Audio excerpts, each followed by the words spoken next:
I am Maya, 32 years old, and a self-made CEO of a major hospitality empire. But to my family, I am just the failure with a little cooking hobby. At my parents' anniversary dinner, my sister snatched my plate away and sneered, "Do not fill your plate. You did not pay for this." My mother smiled and told the table that real family comes first.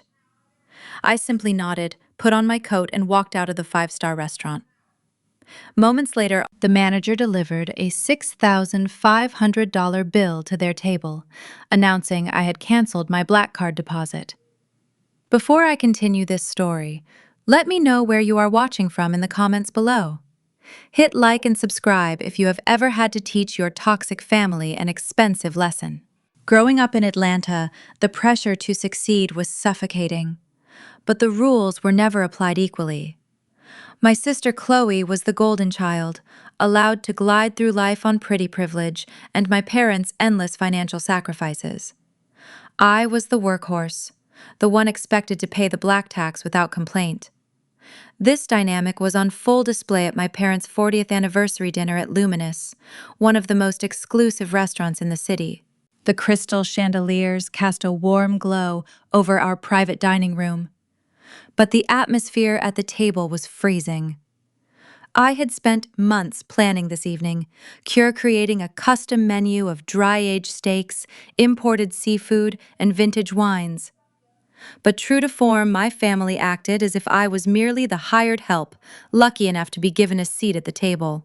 The main course had just arrived. I reached for a serving of the butter-poached lobster tail, my stomach rumbling after a 14-hour workday. Before my fork could even touch the pristine white porcelain, Chloe slapped her hand over my wrist. She snatched the serving platter away, sliding it deliberately toward her husband. "Do not take so much, Maya," she sneered, her voice carrying across the quiet room.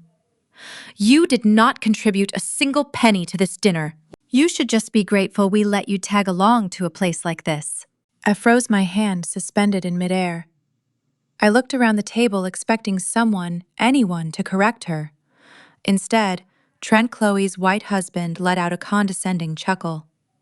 Trent worked in finance and carried himself with an unbearable arrogance, constantly doling out unsolicited advice with a heavy dose of microaggressions.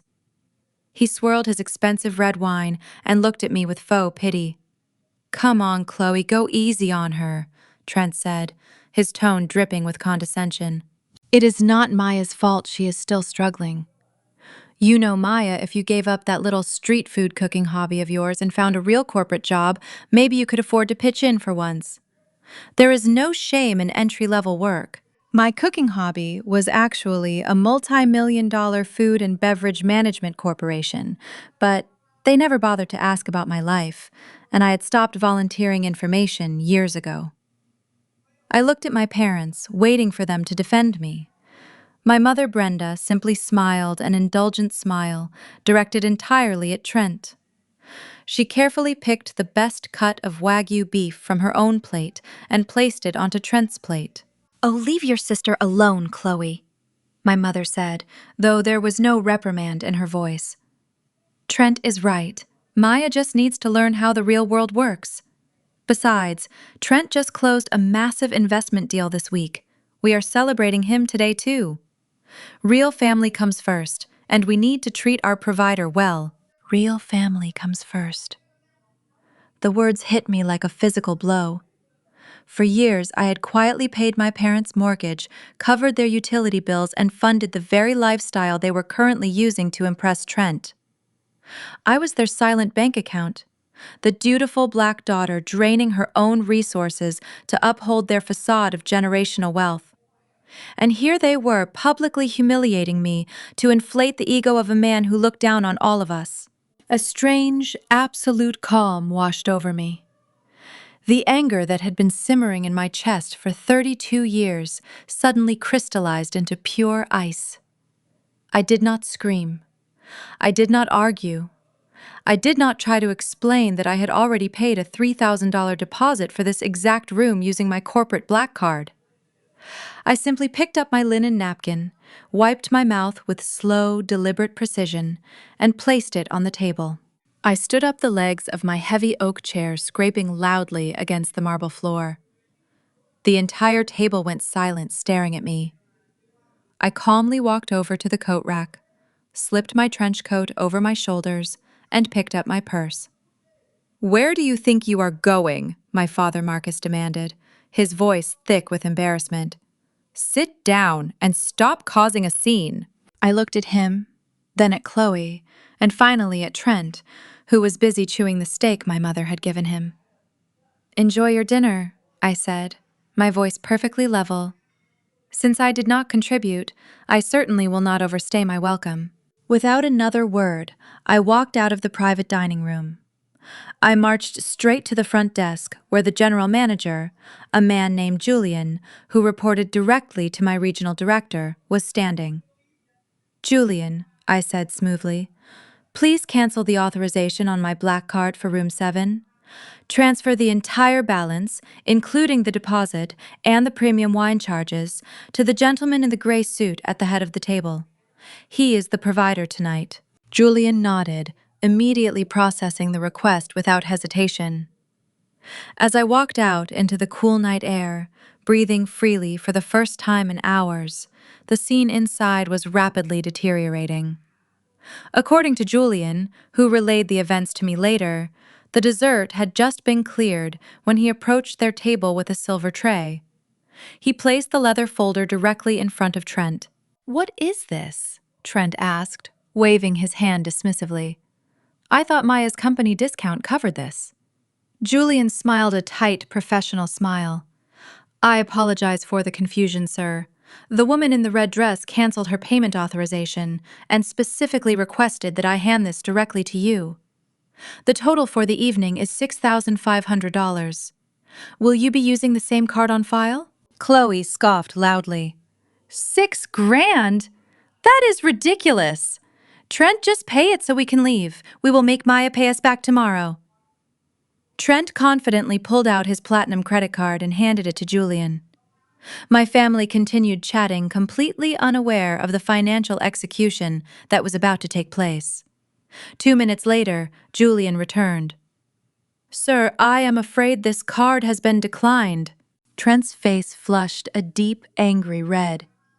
"That is impossible. Run it again. Your machine must be broken." Julian ran it again. Declined. He ran a third time at Trent's frantic urging. Declined. The table fell into a horrifying, suffocating silence. My mother stared at Trent in shock. Chloe nervously checked her own purse, knowing her maxed-out credit cards would be useless. My father began sweating, realizing the severity of the situation. I was already halfway home when my phone screen lit up. It was a text message from my father. The words practically screamed off the screen. "You just humiliated this entire family. The restaurant is threatening to call the police. Trent's card is locked and we are trapped here. Trent is calling the authorities on you for fraud. Get back here right now and pay this bill." I read the message twice. A slow, genuine smile spread across my face as I tossed my phone onto the passenger seat. The era of being their financial stepping stone was officially over. If Trent was the great financial savior they claimed he was, he could figure out how to wash $6,500 worth of dishes. I arrived at my corporate headquarters the next morning, feeling completely liberated. My office occupied the top floors of a sleek glass high-rise. I was reviewing quarterly expansion reports when the heavy mahogany doors to my executive suite swung open. My assistant Maria stood looking distressed, but before she could speak, Chloe and Trent shoved past her. They looked exhausted, their designer clothes rumpled from a brutal night at the restaurant. They still believed I was just a glorified receptionist. Trent marched straight to my desk and slammed his palms against the polished wood. "Listen to me carefully," he barked, his face red with rage and white entitlement. "You are going to pay for what you did last night. My lawyers are drafting a lawsuit for emotional distress and defamation right now. You humiliated my wife and tried to frame me for a fraudulent charge." I calmly took a sip of my espresso, leaning back in my chair.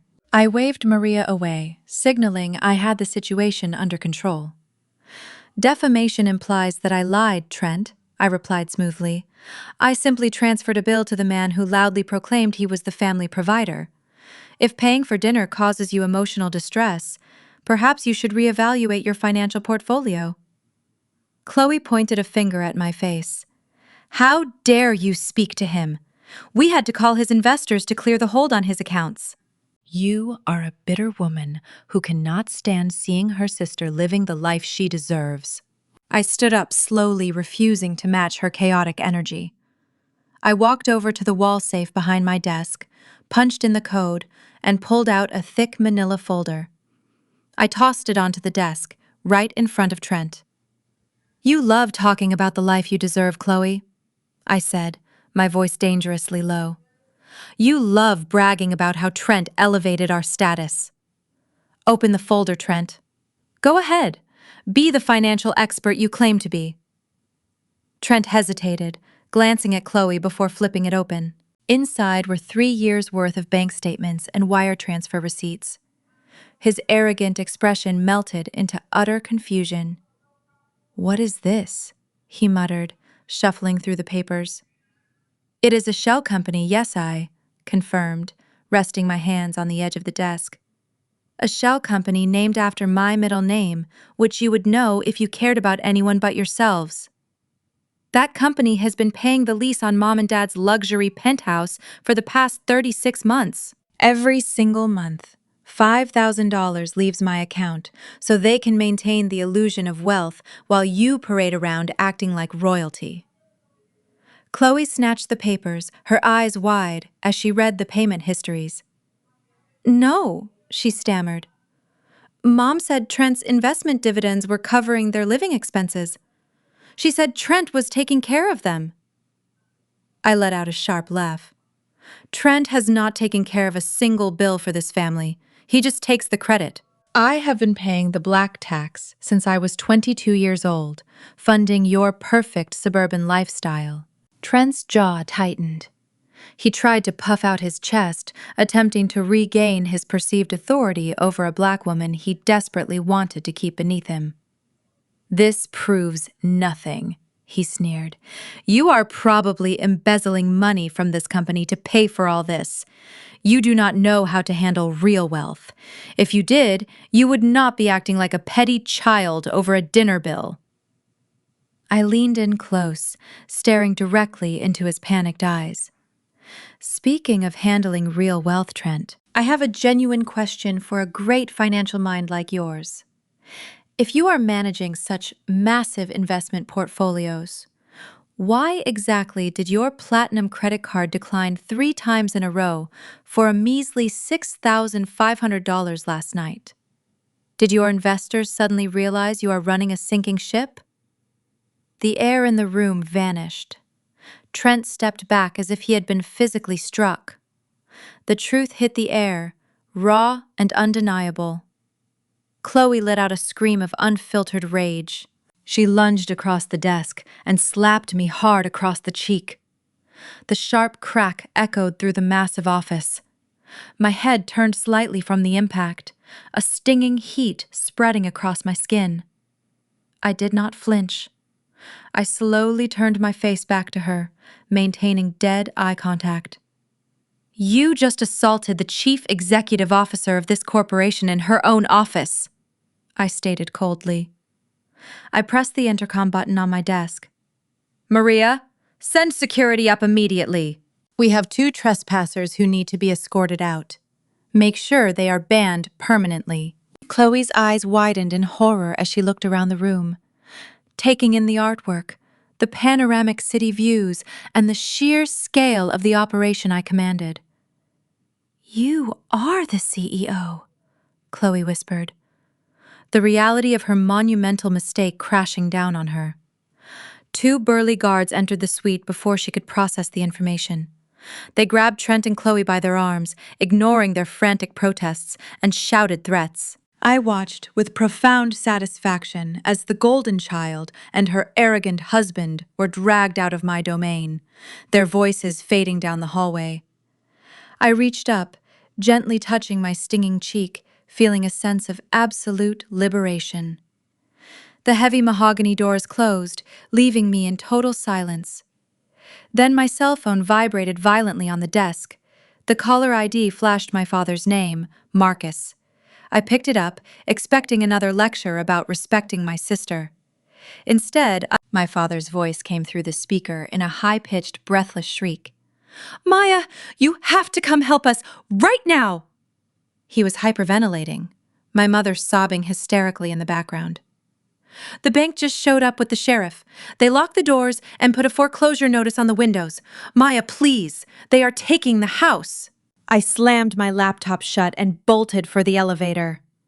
The drive to my parents' luxury penthouse took less than 20 minutes, but my mind raced the entire way. For 3 years, I had funneled thousands of dollars through a dummy corporation to keep a roof over their heads, protecting their pride. Now they were being evicted. When I stepped off the private elevator, a glaring, bright orange foreclosure notice was plastered across the double doors. I pushed my way inside, expecting to find my parents in tears, ready to finally have an honest conversation about our reality. Instead, I walked into a war zone of misplaced blame. My mother, Brenda, was aggressively shoving designer handbags into a velvet-lined suitcase. The moment she saw me, her face contorted with absolute fury. "Look what you did!" she screamed, throwing a cashmere scarf onto the marble floor. "Are you happy now, Maya? You humiliated Trent this morning, and now we are on the streets!" I froze, my hand still resting on the brass door handle. "I humiliated Trent," I repeated, the absurdity of her statement echoing in the cavernous living room. "Mom, Trent is broke. I just proved to you that I am the one paying for this penthouse. He did not pay for your dinner, and he certainly is not paying for this real estate." My father, Marcus, marched out of the master bedroom, holding a stack of legal documents. "You do not understand how high-level finance works," he snapped, defending a man who had literally just been thrown out of my office by security. "Trent was acting as our guarantor. He leveraged his investment portfolio to back the mortgage extensions, but because you threw a tantrum and called security on him, he pulled his backing. He is withdrawing his capital. He says he refuses to help a family that disrespects him." I stared at the two people who raised me. They were completely brainwashed, addicted to the proximity to whiteness and perceived generational wealth that Trent provided. They would rather believe the lies of a fraudulent white man than acknowledge the hard work of their own black daughter, who had been quietly keeping them afloat. Marcus shoved a thick packet of papers against my chest. "Here," he demanded. "We had Trent's lawyer draw this up on the way over. It is an emergency personal loan application for $150,000. We need you to sign it right now as the primary borrower." I looked down at the document, feeling a familiar, suffocating weight pressing down on my lungs. The black tax. The unspoken rule that because I had built a successful business, I was obligated to drain my own resources to fund my family's delusions. "What exactly is this money for?" I asked, my voice dangerously calm. My mother slammed her suitcase shut. "You are going to take out the loan, and we are going to transfer the funds to Trent," she explained impatiently, as if I were a slow child. "Trent is going to put the money into a high-yield bridge fund. The returns will be enough to pay off the bank, clear the foreclosure, and secure the property. We just need your signature to front the cash." They wanted me to take out a massive personal loan in my name only to hand the cash straight to the con artist who had been mocking me for years. It was not just financial abuse. It was a complete erasure of my worth. I dropped the loan application onto the glass coffee table. "I am not signing anything, and I am certainly not giving Trent another dime. We need to pack your essentials before the sheriff returns to change the locks permanently." I moved past my father to grab a stack of heavy moving boxes from the corner. Marcus reached out to stop me, his arm colliding with a heavy metal lockbox resting on the edge of the console table. The box crashed to the hardwood floor with a deafening metallic clatter. The cheap latch shattered on impact. Hundreds of old documents, bank receipts, and tax forms spilled across the floor. I knelt down to help gather the papers, wanting to expedite this miserable process. As my hands brushed over the scattered files, a specific bank logo caught my eye. It was an ancient statement from First National Bank, dated 14 years ago. The account name read Maya Educational Trust. My heart stopped beating. When I was 18, I was accepted into a prestigious culinary institute. I had spent my entire high school career working toward it. But weeks before tuition was due, my parents sat me down with tears in their eyes. They told me the family business had taken a hit and that the college fund was gone and that I would have to figure it out on my own. I ended up working 3 grueling jobs to pay for community college business classes while cooking in a diner kitchen at night. My hands shook as I picked up the yellowed bank statement. It showed a single, massive withdrawal of exactly $85,000. The date on the withdrawal was exactly 2 weeks before Chloe's extravagant wedding to Trent. I looked at the next document in the pile. It was a dealership receipt for a brand new Porsche purchased entirely in cash. The buyer listed was Marcus, but the registered owner was Chloe. I slowly stood up holding the 2 pieces of paper. The air in the room grew heavy, toxic, and suffocating. "You did not lose my college fund to a bad economy," I said, my voice barely above a whisper. "You withdrew my entire future to buy a sports car." My father took a step back, his eyes darting toward my mother. "Maya, you have to understand the pressure we were under," he stammered. I turned my gaze to my mother, the woman who had birthed me, who had watched me burn my hands on commercial stoves to pay my own way through life. "You stole my education to buy a luxury car for Chloe." Brenda did not flinch. She did not look away. She straightened her posture, lifting her chin with an air of absolute, terrifying self-righteousness. "Trent is a white man with status," she screamed, her voice echoing off the high ceilings. "He comes from a world we could only dream of." Chloe needed that image to enter high society. She needed to look like she belonged with him, like she came from equal wealth. "You were always just going to be a cook, Maya. You had to sacrifice so your sister could secure our place in that world." The sheer audacity of her internalized racism and classism hit me with the force of a freight train. She had sacrificed her black daughter's future to buy a white man's approval. She had stolen my dreams to purchase a prop for my sister's fake upper-class life. And now, 14 years later, she was demanding I sign away another $150,000 to keep the charade alive. I looked at the loan document resting on the glass coffee table. Then I looked at the 2 people who had willingly bled me dry for decades. I picked up the loan application. I gripped the thick stack of papers in both hands and tore them straight down the middle. The sharp ripping sound cut through the tense silence. I tore them again, letting the shredded pieces flutter to the floor like snow landing right on top of my stolen college fund receipt. Leaving that penthouse felt like shedding a physical weight. I did not look back at my parents or the shredded pieces of my stolen future scattered across their expensive rug. I walked out and let the heavy doors click shut behind me. But toxic families do not just fade into the background quietly. They double down on their delusions. 2 days later, Sunday morning arrived. In my family, Sunday service at our local community church was never really about faith or spiritual growth. It was a weekly fashion show, a highly competitive stage where my parents performed their favorite roles as the flawless, successful pillars of the community. The sanctuary was packed to the brim alive with the vibrant energy of the choir and the rustle of Sunday programs. I sat near the back, quietly observing the grand spectacle. Down in the prestigious front row, Brenda and Marcus sat, draped in their absolute Sunday best. My mother wore an extravagant designer fascinator, masking the harsh reality that she was mere days away from a sheriff permanently locking her out of her home. Right beside them sat Chloe and Trent. Trent wore a bespoke navy suit, playing the part of the benevolent white savior who had graciously graced our black congregation with his elevated presence. They looked like the picture-perfect wealthy family. Nobody in those pews knew the dark truth.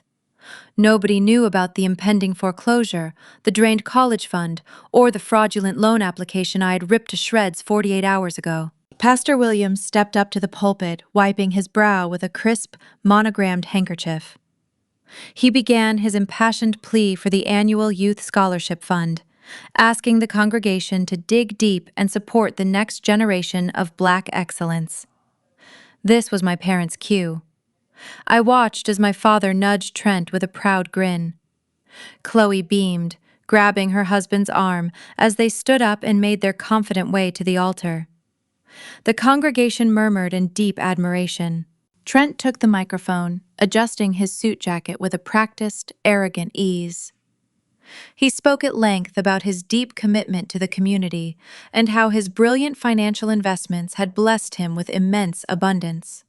Then, with a highly theatrical pause, he pledged a $50,000 donation to the scholarship fund.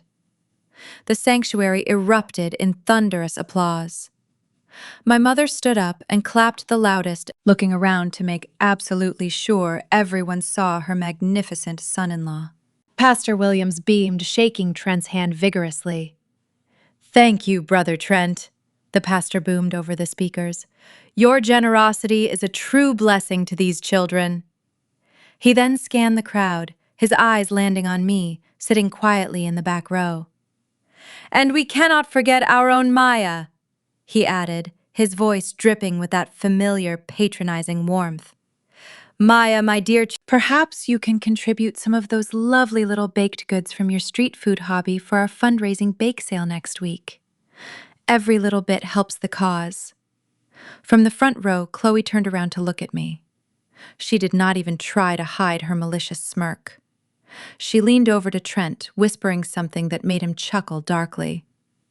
To them, I was exactly where I belonged, relegated to the background, expected to offer literal crumbs while they played the role of the grand, untouchable benefactors. I did not shrink down in my pew. I did not avert my gaze in shame. I picked up my designer handbag, stood up straight, and walked confidently down the center aisle. The rhythmic, sharp click of my heels echoed over the fading applause. Every single eye in the sanctuary followed my path. The older aunties in the pews leaned in to whisper to each other. Chloe's smirk faltered slightly as I approached the altar. I bypassed her entirely and walked right up to Pastor Williams.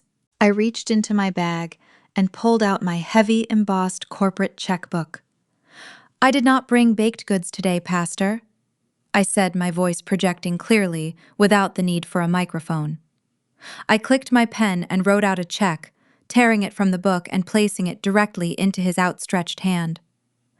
"I am contributing $100,000, fully cleared and available for deposit tomorrow morning, on behalf of my Hospitality and Event Management Corporation, where I serve as the sole Chief Executive Officer."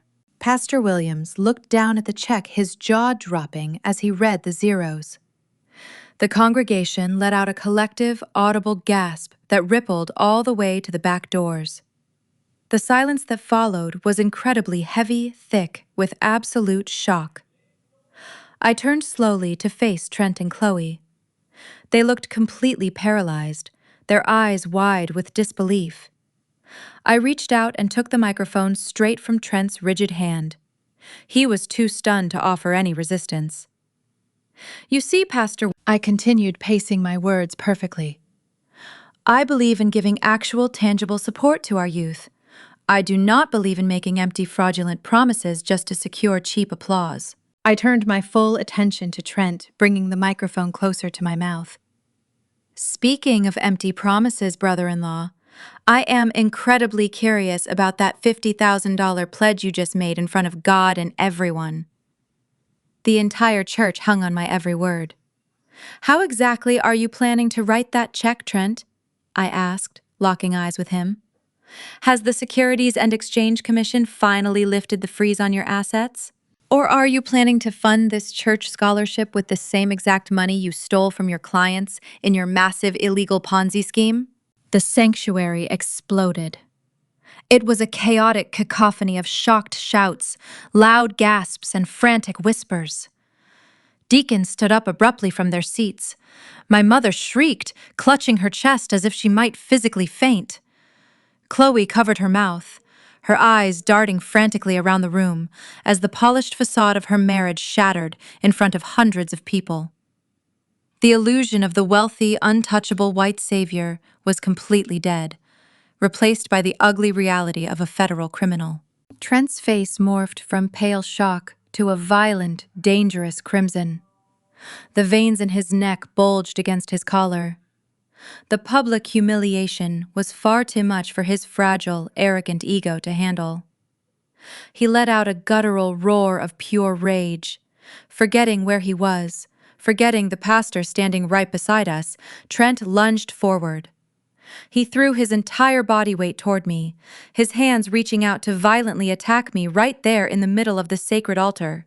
The mediation room felt like a freezer.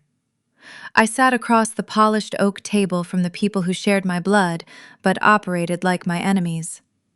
Trent leaned back in his expensive leather chair, smirking like he had won the lottery. Beside him, my parents, Brenda and Marcus, sat up straight, glowing with misplaced pride. They had dressed in their Sunday best, completely dedicated to supporting their white son-in-law against their own black daughter. They looked at me with the cold calculation of scavengers waiting for a carcass. Trent's defense attorney tossed a thick settlement binder onto the center of the table. The lawyer cleared his throat. "My client is willing to settle this matter out of court," he began, his tone dripping with unearned superiority. "Given the extreme emotional distress and severe defamation of character you caused by disrupting his charity pledge, we are demanding $5 million in compensatory damages." He did not even blink before dropping the next outrageous demand. "Furthermore, your parents are petitioning for 50% ownership of your hospitality group. They claim they provided the foundational support for your career, and equity is fair compensation for their lifelong sacrifice." I looked directly at my mother. "Foundational support?" I asked, my voice deadly calm. "You mean the college fund you stole to buy Chloe a Porsche?" Brenda rolled her eyes, scoffing loudly. "Oh, stop bringing up the past, Maya. You owe us. We gave you life. Trent is a respected man in the financial sector, and you deliberately tried to ruin his reputation. Giving us half your company is the least you can do to repair the damage you caused this family."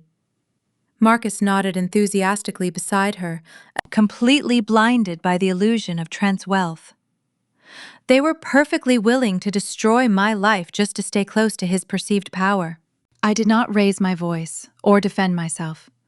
I simply glanced at my attorney David, who sat perfectly still beside me. David reached into his briefcase and pulled out a single, neatly bound legal portfolio. He slid it across the table directly to Trent's lawyer. "We are not paying you $5 million, David stated clearly, "and we are certainly not restructuring my client's corporation. In fact, we are here to discuss your client's immediate termination." Trent let out a loud, grating laugh. "My termination," he mocked, leaning forward. "Are you completely out of your tiny mind? I am a senior partner at Vanguard Investments. Vanguard is currently finalizing a massive bailout acquisition with Apex Holdings. By Friday, the ink will be dry, and I will be an executive vice president. You cannot touch me, Maya. You are just a glorified caterer playing business dress-up. You have absolutely zero real leverage here. I slowly folded my two hands and directly met his arrogant gaze. That is a fascinating corporate fantasy, Trent, I replied smoothly. Vanguard Investments was indeed in desperate talks to be acquired by Apex Holdings to save your sinking fraudulent ship. What your board of directors failed to realize, however, is that Apex Holdings is merely a subsidiary branch. I paused, letting the silence hang in the air. Apex Holdings was bought out entirely 3 days ago by Zenith Enterprise Group. And as the founder and sole chief executive officer of Zenith, I personally reviewed the acquisition portfolio. Trent's smug smile completely vanished. The color drained from his face so fast he looked physically ill. His lawyer frantically flipped through the pages of the portfolio David had provided, his eyes widening in sheer panic with every line he read. As the new parent company, I continued keeping my voice surgical and precise. I ordered a full forensic audit of Vanguard prior to signing the final acquisition papers. Do you want to know what my auditors found, Trent? They found multiple hidden offshore accounts. They found systemic embezzlement spanning 4 years. They found the exact missing funds from the church members you scammed. Brenda and Marcus stared at Trent, confusion finally piercing their deep delusion. Trent, what is she talking about? My father asked, his voice wavering with sudden fear. Trent ignored him, his breathing shallow and rapid. You cannot do this, he stammered, gripping the edge of the table so hard his knuckles turned white. I absolutely can, and I already did, I stated. There will be no acquisition, Trent. The bailout deal is completely dead. I pulled the plug this morning. Furthermore, because of the massive financial discrepancies my auditors uncovered in your specific department, you are officially fired, effective immediately. But it gets so much better, I added, leaning back. According to the breach of contract clauses you signed with Vanguard, which my company now strictly enforces, you are personally liable for the missing capital. You owe my corporation exactly $2 million. The realization that he was not getting a $5 million settlement, but was instead $2 million in debt to the black woman he had spent years degrading, finally broke his mind. Trent jumped up from his chair, knocking it backward. You set me up, he yelled, his face twisted in absolute panic. Before Trent could launch into another desperate tirade, his cell phone began to vibrate violently. Then my mother's phone started ringing. Then my father's. The sudden chorus of urgent notifications filled the tense room. Trent looked down at his screen and froze, the last bit of life leaving his eyes. I glanced at my own phone, where David had just forwarded me a link. A blonde woman was currently broadcasting live on a very major social media platform. She was loudly and desperately screaming to thousands of live viewers that she was Trent's hidden secret mistress, and she was terrified because federal authorities had just frozen the deed to the estate. It was the exact luxury mansion Trent had secretly purchased for her using the millions he stole from his trusting investors and his own clueless wife, Chloe. Chloe stared at the live stream playing on my lawyer's tablet, her meticulously contoured face twisting into a mask of pure horror. Trent frantically scrambled backwards, knocking over his chair. His defense attorney simply packed up his briefcase, shot Trent a look of utter disgust, and walked right out the door. Chloe lunged at Trent, clawing at his bespoke suit. You gave her my money, she screamed, her voice cracking under her shattered ego. Trent shoved her away, scrambling for the exit. Brenda and Marcus stood frozen, watching the man they sacrificed my future to impress completely unravel. I quietly stood up, straightened my blazer, and walked out, leaving them drowning in their mess. An hour later, in the courthouse parking lot, I heard my sister's piercing shriek. A tow truck was backing up to Chloe's pristine white Porsche, the car purchased with my stolen college fund. 2 repo agents secured the tires. Chloe was having a full psychological breakdown on the pavement. "My accounts are frozen," she wailed, her voice echoing across the concrete. "The bank placed a federal hold. You cannot take my car." The repo agent simply handed her a clipboard and signaled the driver to hoist the vehicle. Trent had already fled the scene. Chloe dropped to the asphalt, watching the ultimate symbol of her stolen privilege being towed away. I got into my car feeling a profound sense of closure. But my family's audacity knew no bounds. The next morning, I was reviewing the final termination paperwork for Trent when my office doors burst open. Brenda and Marcus pushed past security, looking nothing like the haughty parents from the mediation room. Their designer clothes were wrinkled, their faces haggard. Before security could remove them, my mother threw herself onto the floor. Falling to her knees in front of my desk, Brenda clasped her hands and sobbed loudly. "Maya, please, you have to stop this. You have to drop the $2 million debt. Trent is ruined. Chloe has absolutely nothing left. She is talking about being pregnant. You cannot do this to your family and your future grandchild. We will lose everything." Marcus stood trembling behind her with pleading eyes. "We were wrong, Maya. We made a terrible mistake trusting him. But you have the power to fix this. You have all this money, all this success. Please, just sign the waiver and let Trent off the hook, so he can try to rebuild and provide for your sister." I stared down at the woman who birthed me, currently kneeling on my office floor to beg for the financial survival of the white man who had actively scammed her community. "You want me to save him?" I asked, my voice carrying zero emotion. "You want me to wipe away $2 million of stolen capital to save the sister who mocked my very existence?" "Yes," Brenda cried, reaching out to grab the hem of my skirt. I stepped back smoothly, breaking the contact. "I will drop the corporate debt collection," I stated clearly. Marcus gasped in relief, but I held up my hand. "Under one non-negotiable condition." I walked to my desk and picked up a legal document David drafted. "You both are going to sign this notarized statement of public disownment I instructed. It legally severs all familial ties and financial obligations between us forever. Tomorrow morning you will stand in front of the local press and the congregation at our church. You will hold a press conference and publicly admit you stole my college fund to buy Chloe a sports car to impress Trent. You will confess to the black community that you sacrificed your own daughter to worship a fraudulent white man." The relief on their faces instantly morphed into visceral outrage. My mother scrambled up from the floor, her tears vanishing like magic. "You are out of your mind!" Brenda shrieked, her true nature snapping right back into place. "We would be social pariahs. We would never be able to show our faces at the country club or the church ever again. We are your parents. How could you ask us to humiliate ourselves?" "Because you had absolutely no problem humiliating me for 32 years.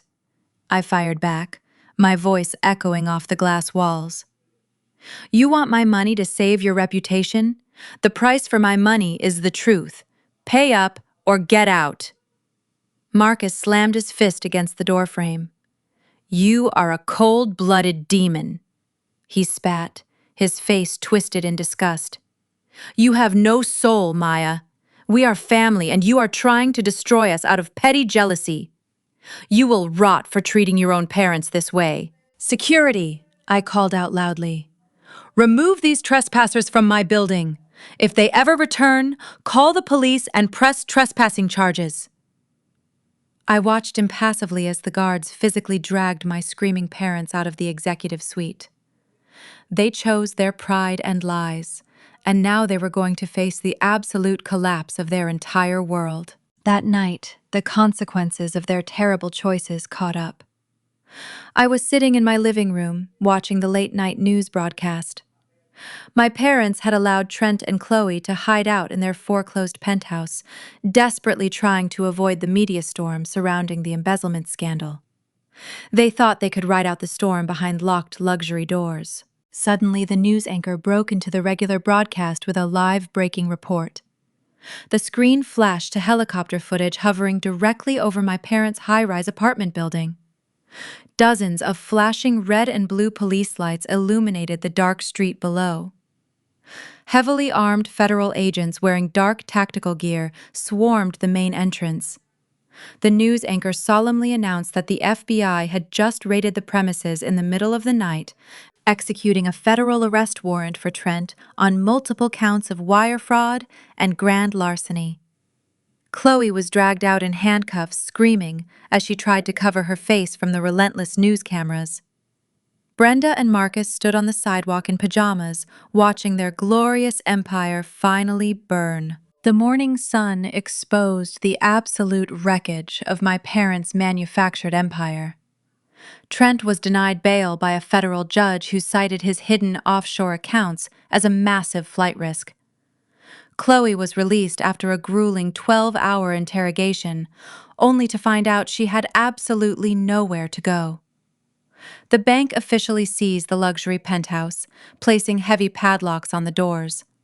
My parents were forced into a cheap, run-down motel on the outskirts of the city, carrying nothing but the pajamas they wore during the raid. I received a frantic voicemail from my father that afternoon. The background noise was chaotic, filled with the sounds of my sister completely losing her mind. Chloe was screaming at the top of her lungs, blaming Brenda and Marcus for her spectacular downfall. "You forced me to marry him!" she shrieked, her voice cracking with pure venom. "You pushed me to marry that white man so you could brag at church and climb the social ladder. You ruined my life just to look wealthy." I deleted the voicemail. They were tearing each other apart and I was not going to intervene. But a rat cornered in an alley will always bite. And Chloe was the ultimate rat. 2 days later, I was walking to my car in the secure underground parking garage of my corporate headquarters. A figure stepped out from behind a concrete pillar. It was Chloe. She looked unrecognizable. Her designer hair was matted, her expensive clothes were stained, and her eyes were wild with desperate panic. She had slipped past building security, waiting for me in the shadows, like a common criminal. "Maya, wait," she pleaded, holding up her shaking hands as I immediately reached for the panic button on my key fob. "Do not call security. I am not here to fight. I am here to make a business deal." I paused, keeping my distance. "You have absolutely nothing to bargain with, Chloe. Trent is rotting in a federal holding cell, and you do not have a single penny to your name. Get out of my way before I have you arrested for trespassing." Chloe took a step forward, her face twisted in a pathetic display of fake humility. "I have information, Maya. I know everything. I know where Trent hid the remaining cash. I know the exact shell accounts he used to siphon money from your investors. And more importantly, I know exactly how Mom and Dad helped him do it." I slowly lowered my keys, letting the heavy silence of the parking garage amplify her treacherous words. "What exactly are you offering?" I asked, keeping my voice perfectly flat.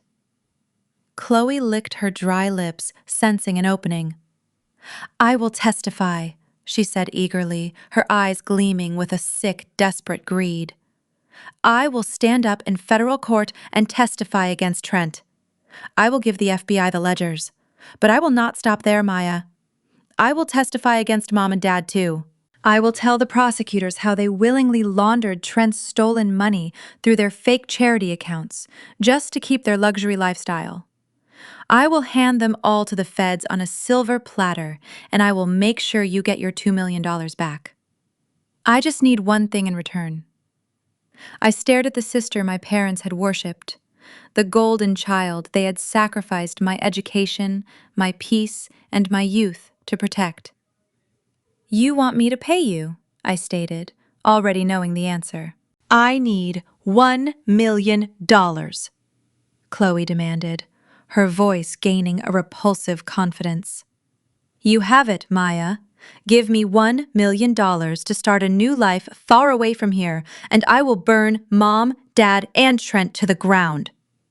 "It is a bargain. You get your revenge, and you get your money back. I looked at this woman who had spent 32 years mocking my existence. She was ready to send the parents who had worshipped the ground she walked on straight to a federal penitentiary for a paycheck. Without breaking eye contact, I smoothly reached into my tailored blazer pocket. I pulled out my smartphone. The screen was brightly lit, showing an active voice recording app. The timer indicated it had been recording for the past 4 minutes, capturing every single treacherous word she had just spoken. Chloe stared at the screen, the color draining from her haggard face. Her mouth opened, but no sound came out. "You really think I would negotiate with a parasite?" I asked, stepping closer to her, letting my height and presence completely dominate the space. "You think I need your testimony to crush Trent? My auditors already handed the FBI everything they need. And as for Mom and Dad, I want them to see exactly who they destroyed my life for." I stopped the recording and saved the audio file. I tapped the share icon. I selected my mother's phone number and my father's phone number from my contact list. Chloe lunged forward, letting out a horrific animalistic scream. "Give me that phone!" she shrieked, her hands clawing wildly at the air. I sidestepped her clumsy attack with ease, shoving her hard by her shoulder. She stumbled backward, tripping over her own feet and collapsing onto the dirty concrete floor of the parking garage. I pressed send. The audio file flew through the cellular network, delivering the ultimate psychological death blow straight to the cheap motel room where my parents were currently hiding. "You are nothing, Chloe," I said, looking down at her crumpled form. "You are not a victim. You are a willing accomplice to every ounce of toxicity in our family. And now you are willing to sell your own mother and father for cash? You are entirely alone." I turned my back on her and walked to my car, the sound of her frantic, pathetic sobbing echoing off the concrete walls. I climbed into the driver's seat and started the engine. Just as I pulled out of the parking space, my phone began to vibrate violently in the cup holder. It was my mother. I answered the call and put it on speaker, filling the quiet cabin of my car with the sound of absolute, soul-crushing devastation. Brenda was not screaming at me this time. She was weeping with a profound, agonizing heartbreak that shook her to her core. "Maya," my mother gasped, her voice barely recognizable through the heavy sobs. "Tell me this is fake.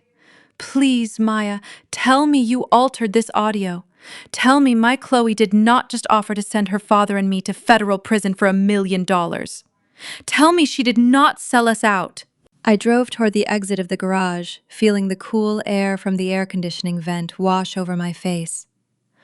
"She offered to sell you for $1 million, Mom," I replied, my voice steady and completely devoid of sympathy.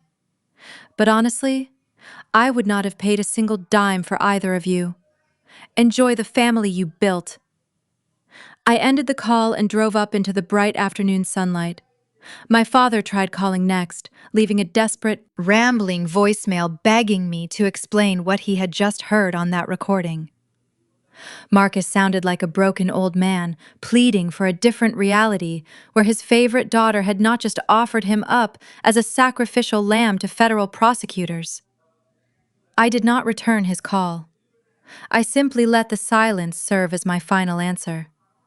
The walls of their delusion had completely collapsed, burying them underneath the very monster they created. 1 month later, the grand ballroom at the Omni Hotel was overflowing with elegance, power, and prestige. Shimmering crystal chandeliers cascaded warm light over hundreds of influential figures, prominent Black executives, and visionary entrepreneurs. Soft jazz music floated through the air, mingling with the sound of clinking champagne flutes. I stood backstage in a custom emerald green silk gown, taking a slow, deep breath to steady my nerves. Tonight was the annual Black Businesswomen Gala, and I was scheduled to receive the highest honor of the evening, the Entrepreneur of the Year award. Looking back at where I had started having my stolen college fund ripped away, being mocked as a street food cook, and dealing with a family that tried to destroy me, this moment felt entirely surreal. The event coordinator gently tapped my shoulder, giving me the cue. The lights in the grand ballroom dimmed, and the applause swelled like a rising tide. I stepped out from behind the velvet curtains, walking gracefully toward the center of the stage. The sea of faces looking up at me was breathtaking. As the applause finally subsided, I stepped up to the podium, adjusting the microphone to begin my acceptance speech. I started by thanking my dedicated team, my loyal investors, and the mentors who had believed in my vision when I had nothing left.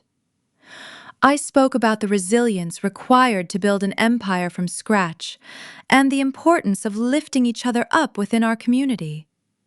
The audience hung on every word, nodding and smiling in profound appreciation. Just as I reached the climax of my speech, the heavy double doors at the back of the ballroom banged open with a violent crash. Heads turned in unison as a chaotic commotion disrupted the refined atmosphere. A collective murmur rolled through the crowd. Struggling past two frantic security guards who tried desperately to block her path, a disheveled figure burst into the pristine hall. It was Chloe. Her once immaculate hair was tangled and matted. Her designer dress was stained and wrinkled from days of neglect, and her eyes were bloodshot and wild. She reeked heavily of cheap liquor, swaying dangerously on her feet as she marched straight down the main aisle, ignoring the gasps and horrified stares of Nashville's elite. Before security could physically restrain her, Chloe lunged toward the stage stairs, her voice cutting through the silent room like a jagged knife. "Stop this fake celebration!" she shrieked, pointing a shaky finger directly at me. "You are all being fooled. She is a fraud. Everyone, stop clapping for her." Security guards finally caught up to her, grabbing her by the arms, but Chloe thrashed wildly, screaming at the top of her lungs. "Let go of me! Maya ruined my life!" She put my husband in federal prison. She took everything from me and our family. The entire room froze in stunned horror. High-profile executives whispered among themselves, exchanging bewildered glances. I did not panic. I did not flinch, and I certainly did not signal for security to drag her away immediately. Instead, I simply stood still at the podium, my expression remaining completely serene. I gently raised a hand, signaling the guards to pause for a moment. I slowly stepped forward to the edge of the stage, looking down at my ruined, desperate sister. The microphone amplified my calm, measured voice across the entire ballroom. "You are entirely right, Chloe," I said softly, the silence in the room absorbing every syllable. "I did ensure your husband went to federal prison. Because he was a criminal, a thief, and a fraud who stole from innocent people. And I did take back every single resource you manipulated our parents into handing over to you." Chloe stopped struggling against the guards, her chest heaving as she glared up at me with pure venom. "You stole my happiness," she sobbed hysterically. "You destroyed our family. You were always just the jealous, bitter sister who could never measure up." The psychological trap she had lived in for decades was fully exposed. I did not raise my voice, but my words carried the weight of absolute truth.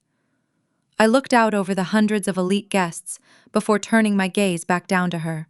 "Let us be completely honest tonight, in front of all these witnesses, Chloe. You were never a victim.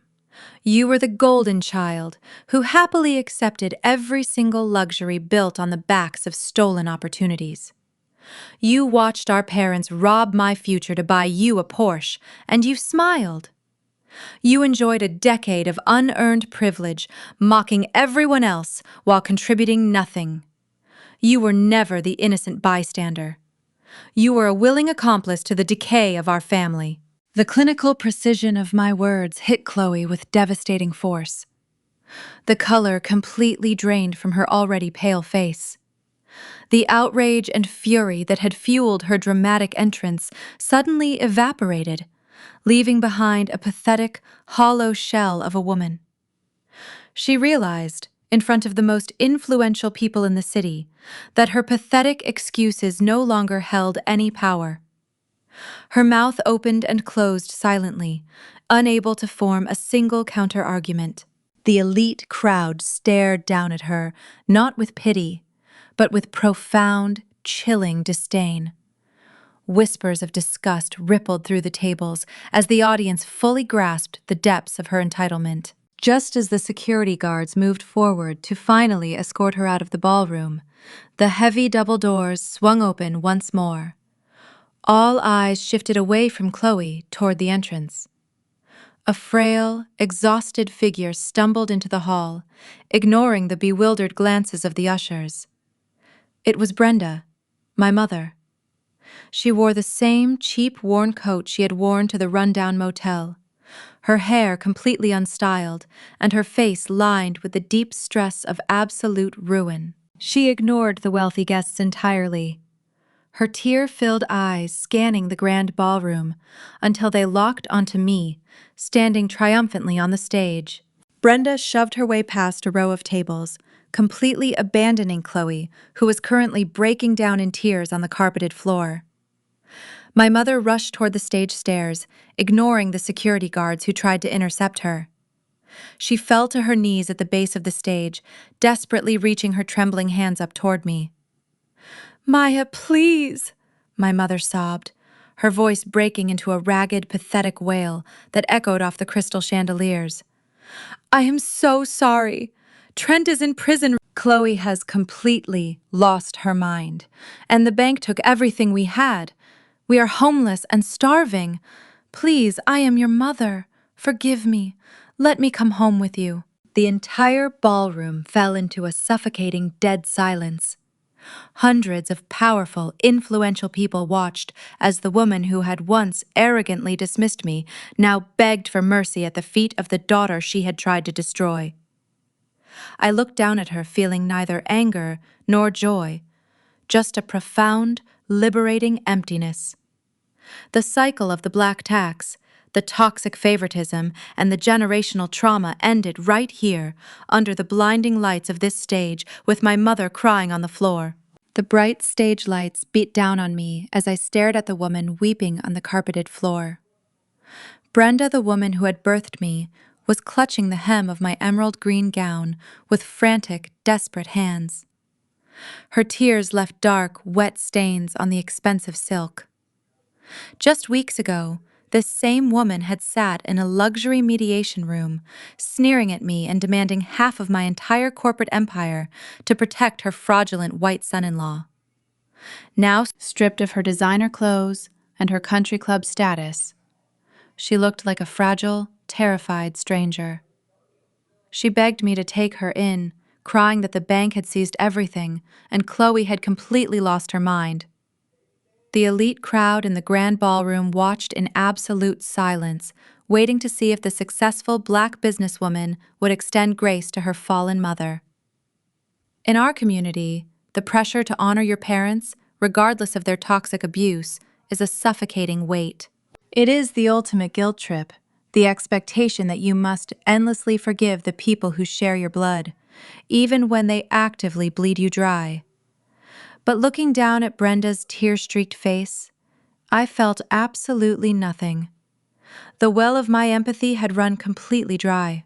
I did not bend down to comfort her. I did not offer her a microphone to explain herself.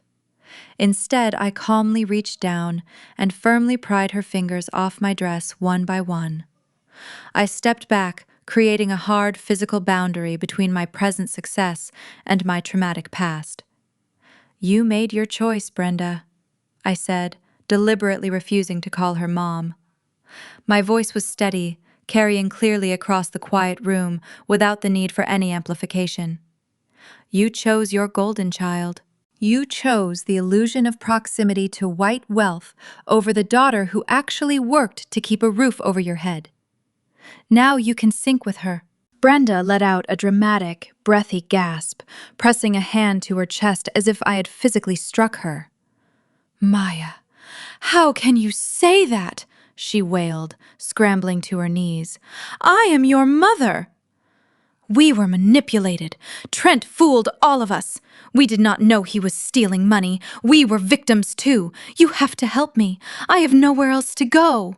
I shook my head slowly, marveling at her endless capacity for delusion. You were not a victim, I corrected her, my tone surgical and precise. A victim does not steal her own daughter's $85,000 college fund to buy a luxury sports car for a wedding present.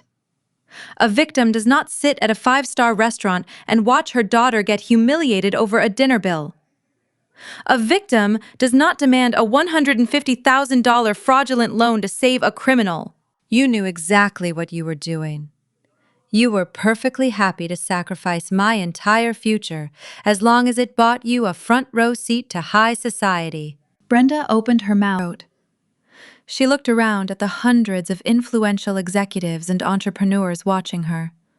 There was no sympathy in their eyes. The wealthy, successful black men and women in this room knew the sting of the black tax all too well.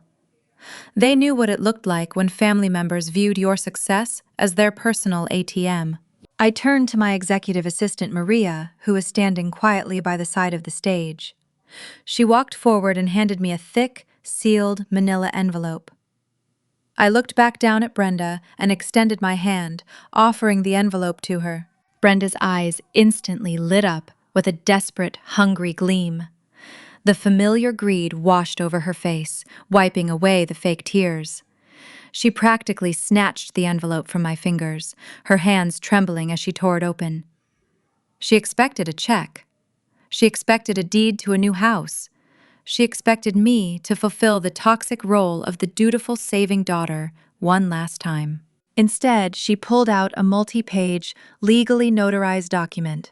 She stared at the pages, her brow furrowing in deep confusion. "What is this?" she mumbled, flipping through the dense spreadsheets and itemized columns. "That is an invoice," I stated loudly, making sure every person in the room could hear the finality in my voice. My financial team spent the last week calculating the exact cost of being your daughter. That document details the $85,000 educational trust you stole from me 14 years ago, adjusted for inflation and lost market interest. It includes the exact sum of the luxury penthouse rent I secretly paid for you over the last 36 months. It lists every single forced financial contribution, every emergency cash transfer, and every cent of the black tax you demanded from me under the guise of family obligation. Brenda stared at the total balance at the bottom of the final page, her face turning the color of ash. The number was astronomical. "You want to claim that we are family?"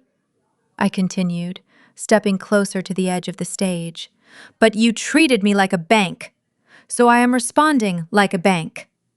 That invoice is the exact price of my disownment. From this moment on, I owe you absolutely nothing. We are financially, legally, and emotionally severed. You will never see another dime from me. If you ever contact me, my lawyers will sue you for the stolen trust funds listed on that very page." Brenda dropped the papers. They scattered across the polished stage floor like dead leaves. She opened her mouth to scream, to hurl curses at me, but two massive security guards finally stepped forward. They grabbed her by her arms and effortlessly hoisted her to her feet. I watched with a serene smile as my mother was dragged out of the grand ballroom, her pathetic cries fading into the hallway. The heavy double doors closed, sealing her out of my life forever. The room erupted into a deafening standing ovation. The applause was not just for my business award. It was for watching a woman completely break the chains of generational trauma and financial abuse. I walked off the stage and returned to my VIP table, feeling lighter than air. The heavy, suffocating burden I had carried since childhood was entirely gone. I sat down and took a sip of my sparkling water. Just as I set my glass down, my personal cell phone vibrated in my clutch. I pulled it out and looked at the screen. It was an incoming collect call from a federal correctional facility. I swiped to accept the call, bringing the phone to my ear without saying a word. Maya Trent's voice came through the receiver, sounding panicked, ragged, and completely stripped of his usual arrogant superiority. Listen to me very carefully. You are going to call your corporate lawyers right now and arrange my bail. If you do not get me out of this federal holding cell by tomorrow morning, I am going to the prosecutors. I am going to tell them exactly how Marcus and Brenda used their church charity accounts to launder my stolen investment money. I will drag your precious parents down with me, and the media will have a field day with your family name. Bail me out, or I talk. I leaned back in my chair, looking out at the beautiful, successful people enjoying the gala.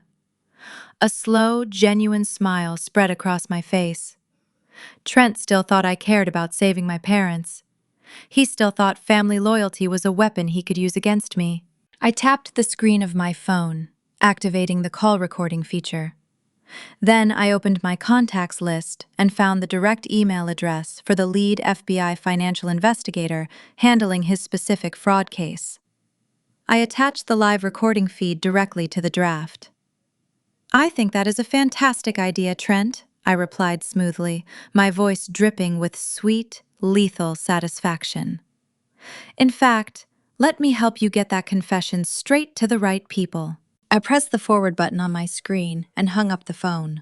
Sending that audio file to the lead federal investigator felt like setting a match to a trail of gasoline. I knew the explosion would be spectacular, and I did not have to wait long to see the flames. The Federal Bureau does not waste time when a suspect offers up his own co-conspirators on a recorded line. Within 48 hours, the scope of Trent's criminal indictment expanded massively. Federal agents descended upon our community church, seizing financial ledgers and relentlessly auditing the charity accounts my parents managed. The truth was glaringly obvious in the spreadsheets. Trent had been actively using my parents' highly respected standing in the Black community to wash his dirty money.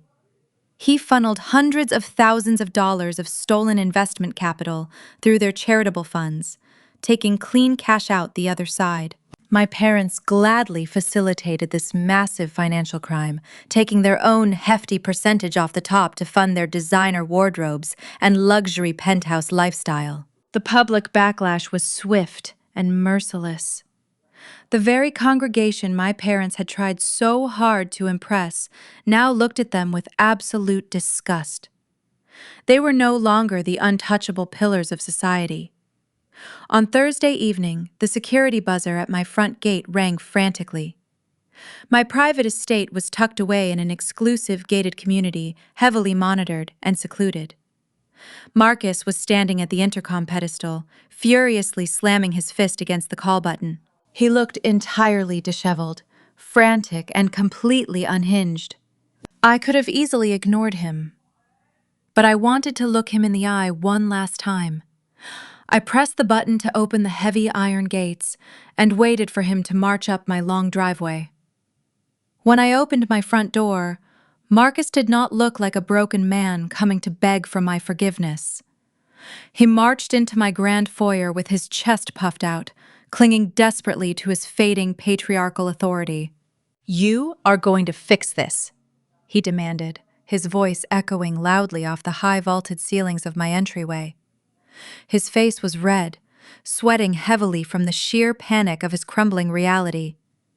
"You are going to hire the most expensive defense attorneys for us right now. You have the capital, Maya, and you are going to use it right now." I crossed my arms, leaning casually against the hallway console table. "You facilitated a federal money laundering operation for your fraudulent son-in-law," I stated calmly. "You owe us," Marcus barked, taking a threatening step forward. "We are your parents. If you let us go to federal prison while you sit up here in your mansion, you will be a complete pariah. Every single person in our community will know you are a ruthless, ungrateful daughter who abandoned her own flesh and blood. You will wear that deep shame for the rest of your life. Do not test me, Maya. You need to call your lawyers and retain representation for us immediately." He really thought the threat of community gossip would break my resolve. He still genuinely believed I operated under the oppressive weight of the black tax, where children are expected to set themselves on fire to keep their toxic parents warm. I did not flinch. I simply smiled, reached out, and tapped a small, sleek device mounted on the wall right beside him. "I highly suggest you watch your tone, Marcus," I said, keeping my voice smooth and perfectly pleasant. This entire conversation is currently being live-streamed directly to my corporate legal team. Furthermore, I already forwarded Trent's recorded confession to the federal authorities days ago. You are not intimidating a scared little girl anymore. You are threatening a key federal witness on camera. Marcus completely froze. His eyes darted to the camera lens, the arrogant bluster draining out of him instantly. His jaw worked uselessly as the harsh reality of his profound stupidity settled in. "You did this to yourself," I continued, taking a step toward him to ensure my words landed with maximum impact. "You were so blinded by your absolute worship of white privilege that you gladly sold your soul. You thought having a white son-in-law in a designer suit elevated you above everyone else. You let Trent use your church because your greed was louder than your morals. You sacrificed my college fund for him. So do not stand in my foyer and preach to me about family loyalty. You chose your master, Marcus.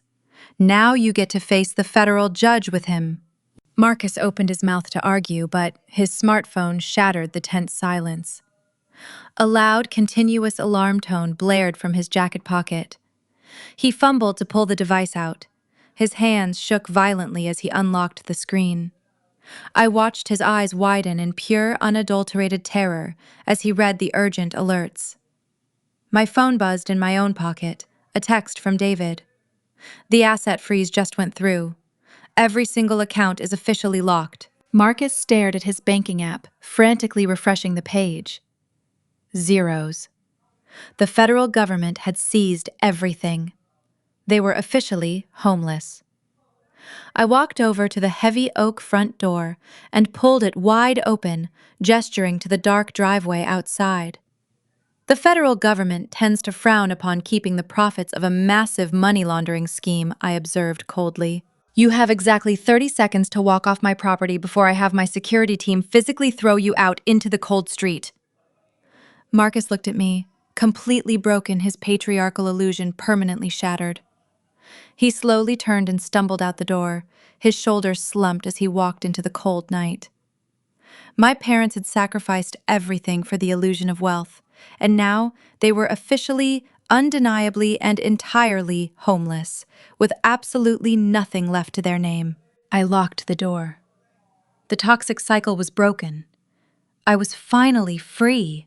The federal freeze on the assets of my parents left Chloe entirely fending for herself. Without the stolen millions of Trent to fund her extravagant lifestyle, my sister hit rock bottom with brutal speed. Her designer wardrobe had been sold off, piece by piece, just to afford a cramped, dingy apartment on the outskirts of the city. For a woman who had built her entire identity on the illusion of generational wealth and proximity to whiteness, the reality of minimum wage labor was a crushing blow. Desperation forced Chloe to seek employment. Armed with zero actual skills and a fabricated resume, she applied for a serving position at Luminous, the very same five-star restaurant where she had publicly humiliated me months ago. She foolishly thought she could at least stay close to the upper crust of society, serving the elite. She had absolutely no idea that my corporate umbrella, Zenith Enterprise Group, had completely acquired the restaurant chain 2 weeks prior. On her first day, Chloe stood in the employee break room, tugging uncomfortably at the stiff polyester collar of her standard server uniform. She complained loudly to the other staff about the cheap fabric. Her arrogant monologue abruptly stopped when the general manager walked through the double doors. It was Julian. the exact same manager who had handed Trent the massive dinner bill on the night everything began to unravel. Julian recognized her instantly. A sharp, knowing glint flashed in his eyes, but he maintained perfect corporate professionalism. He handed Chloe her order pad and assigned her to the main dining room floor. Her stomach dropped as she noticed the new gold-embossed logos on the employee handbooks. Zenith Enterprise Group. She realized with a sickening wave of horror that she had just willingly walked into my territory. The harsh reality of her negative bank account pinned her to the floor. She needed the tips to survive. At precisely noon, the heavy mahogany doors of the restaurant swung open. I walked into the main dining hall for my scheduled executive inspection. I wore a tailored crimson power suit, my heels clicking sharply against the imported marble floors. A hushed reverence fell over the staff as I was immediately escorted to the premier table in the center of the room. The same table where my family had once treated me like a worthless servant. Julian approached me with a subtle nod, handing me the updated quarterly financial reports. "I see we have a new addition to the serving staff today," I murmured, keeping my eyes fixed on the documents. Julian smiled, a crisp, professional smile. "Yes, Madam Chief Executive Officer, I assigned her to your table to ensure our highest standards of service are met." Chloe emerged from the kitchen carrying a heavy silver pitcher of ice water. Her face was flushed, her hands visibly trembling as she navigated through the crowded dining room. Every step toward my table was an agonizing march of supreme humiliation. The golden child who had spent 32 years looking down her nose at my cooking hobby was now forced to serve me in a restaurant I owned. She stopped at the edge of my table. She refused to make eye contact, her gaze fixed stubbornly on the white linen tablecloth. "Good afternoon," she muttered, her voice tight and strained with suppressed rage. "Would you like some water?" I slowly looked up from my financial reports. I let the silence stretch, forcing her to stand there in her polyester uniform, while the entire restaurant hummed around us. I looked at the silver pitcher in her shaking hands, then back up to her flushed face. "Please do not fill my glass too high, Chloe," I said softly, my voice dripping with lethal calm. "After all, you are not contributing a single penny to this establishment." The callback to her cruel insult hit her like a physical strike, only this time, the power dynamic was permanently inverted. I was the billionaire executive, and she was the hourly worker desperate for my approval to keep her lights on. "You planned this?" Chloe hissed, her facade completely breaking. "You bought this place just to torture me. You are a sick, vindictive monster." I calmly folded my hands on the table. "I bought this restaurant because it is a highly profitable asset," I replied smoothly. "Your presence here is just a hilarious coincidence. But if you cannot maintain basic professional composure while speaking to the chief executive officer, you are entirely free to walk out that door and go back to your empty, unfurnished apartment. The choice is yours." The fragile ego of my sister shattered completely. Her face contorted into a mask of pure, unadulterated fury. She let out a guttural scream, raising the heavy silver pitcher high above her head. She intended to hurl the freezing water and sharp ice cubes directly into my face. But Chloe forgot she was no longer wearing custom designer heels.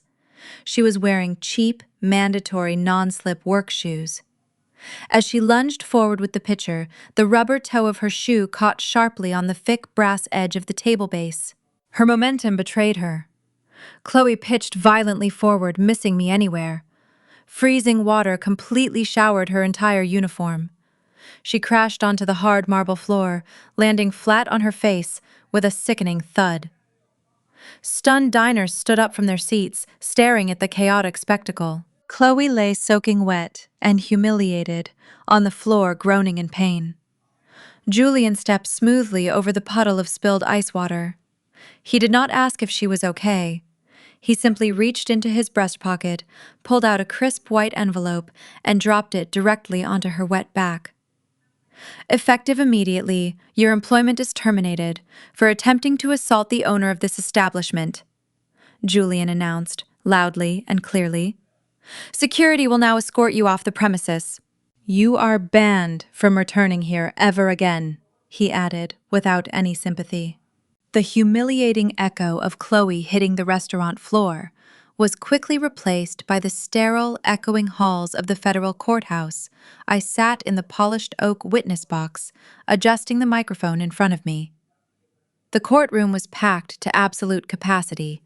Every single wooden pew was filled with members of our community, elderly churchgoers, young couples, and retired teachers who had trusted my brother-in-law with their life savings.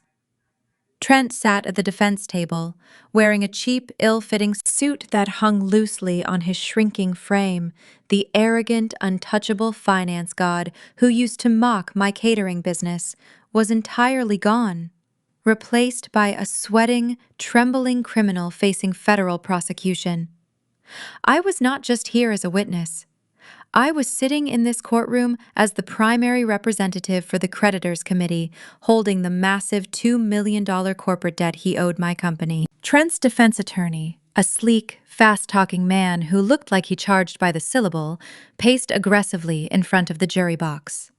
He locked eyes with me, attempting to project intense intimidation.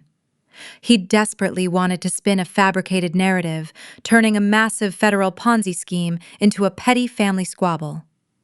So Maya, the attorney, began, his voice dripping with heavy condescension. Is it not true that you harbor a deep personal vendetta against my client? Is it not true that you were incredibly jealous of your sister's marriage to a successful white man, and you orchestrated this entire financial investigation to destroy their happy home out of pure spite? You bought the restaurant where your sister worked just to publicly humiliate her. This is not about justice, ladies and gentlemen of the jury. This is about a bitter, estranged daughter using her newfound corporate wealth to settle a petty family score. He gestured dramatically toward Trent, trying to paint him as the tragic victim of an angry black woman. Trent actually managed to summon a pathetic, pleading look for the jury, playing the part of the innocent, misunderstood son-in-law, whose only crime was marrying into a toxic family. I did not raise my voice. I did not give them the angry reaction they desperately wanted to use against me. I simply picked up a thick, meticulously tabbed binder resting on the ledge of the witness box. I slid a duplicate copy across the rail to the judge and handed another directly to the federal prosecutor. I do not spend my corporate resources on petty family vendettas, I stated, my voice echoing clearly and calmly through the massive courtroom. I spend them on forensic audits. If you turn to page 42 of the financial report I just submitted you, will see exactly how your client operated. I looked directly at Trent, watching the fake innocence melt off his face and turn into pure, unadulterated panic. My brother-in-law did not just steal from my corporate accounts. He used my parents' elevated status in our local church to specifically target and exploit black families. He attended our Sunday services, stood at our holy altars, and shook hands with our community elders, all while actively siphoning their hard-earned retirement funds into his hidden offshore accounts.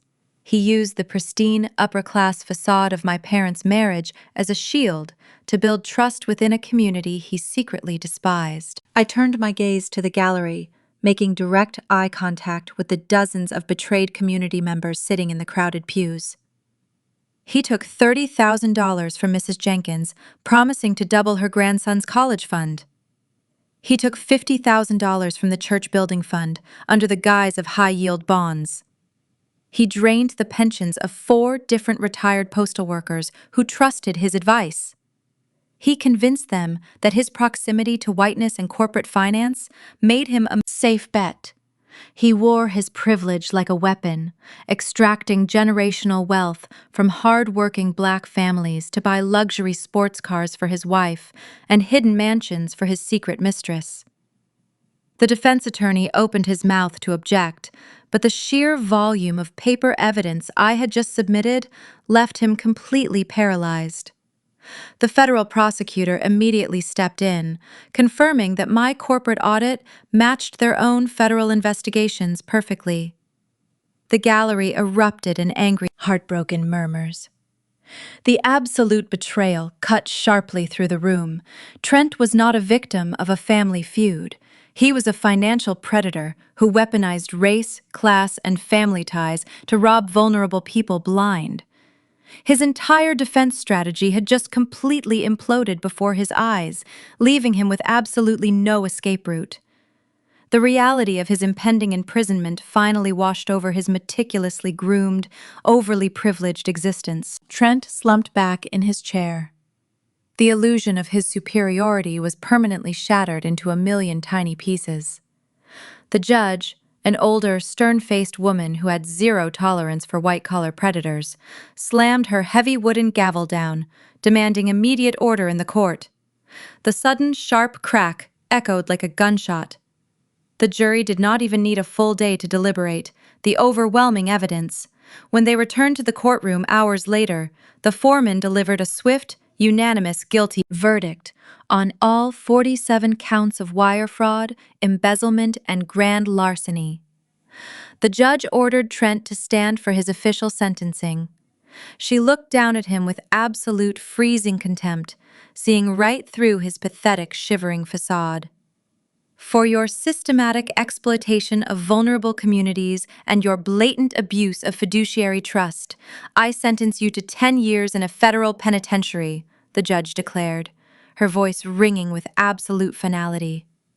Without the possibility of parole, Trent's knees violently buckled beneath him. He collapsed forward, his head hitting the heavy wooden defense table with a dull, heavy thud.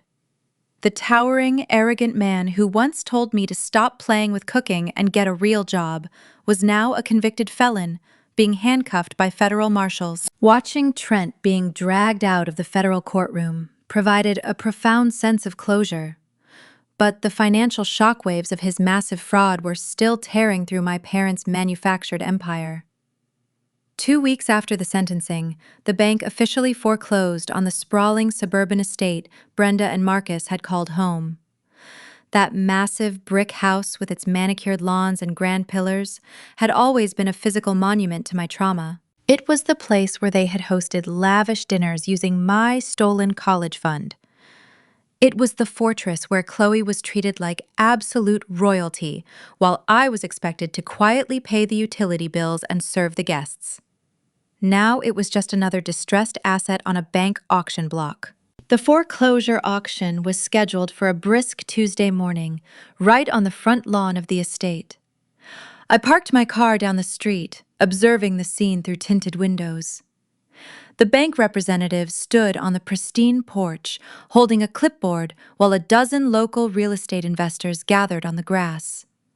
Across the street, hiding behind a row of thick oak trees, I spotted 3 familiar figures. Brenda, Marcus, and Chloe stood huddled together wearing cheap, oversized coats to hide their identities from their former wealthy neighbors.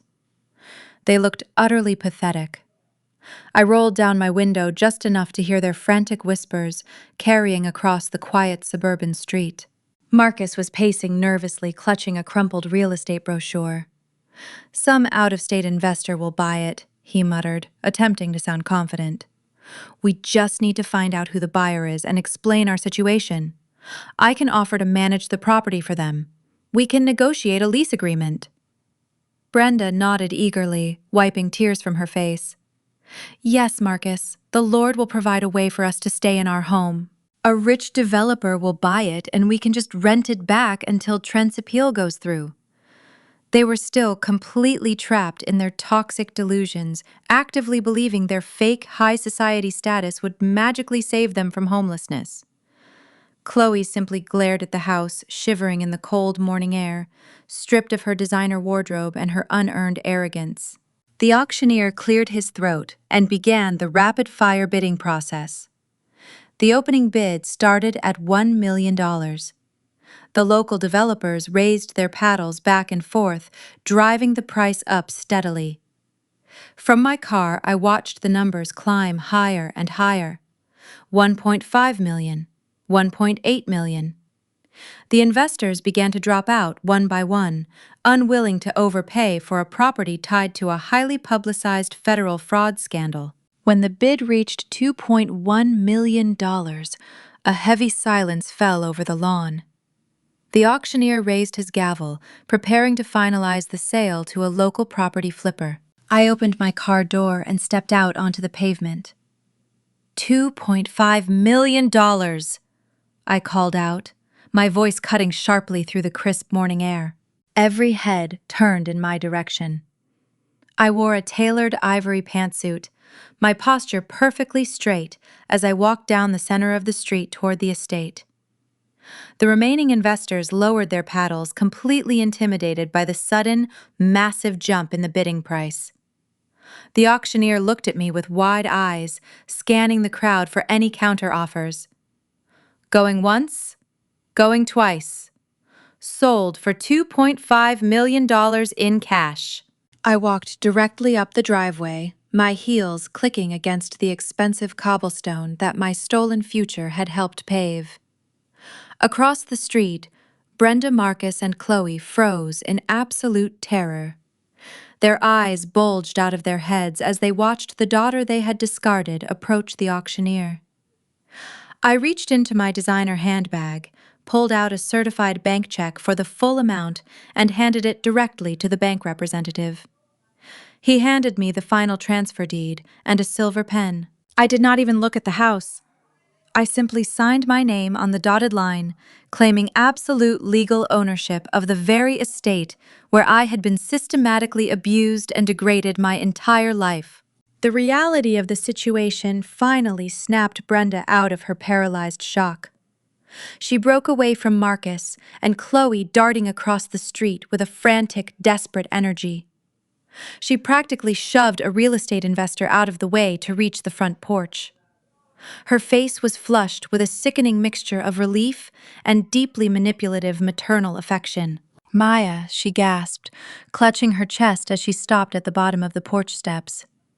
"Oh, Maya, praise God! I knew it! I told your father you would not let us end up on the streets. You bought the house back for us. You secured our family home." Marcus and Chloe slowly crossed the street behind her, their faces lighting up with the exact same parasitic greed. They genuinely believed that I had just spent $2.5 million to rescue them from the consequences of their own actions. Brenda reached out her trembling hands, trying to grab my arm. "I knew you still had love in your heart for your mother," Brenda cried, forcing a pathetic tear to roll down her cheek. "I knew you would never actually turn your back on your own blood. We can move our things back in today. We can finally put all this terrible ugliness behind us."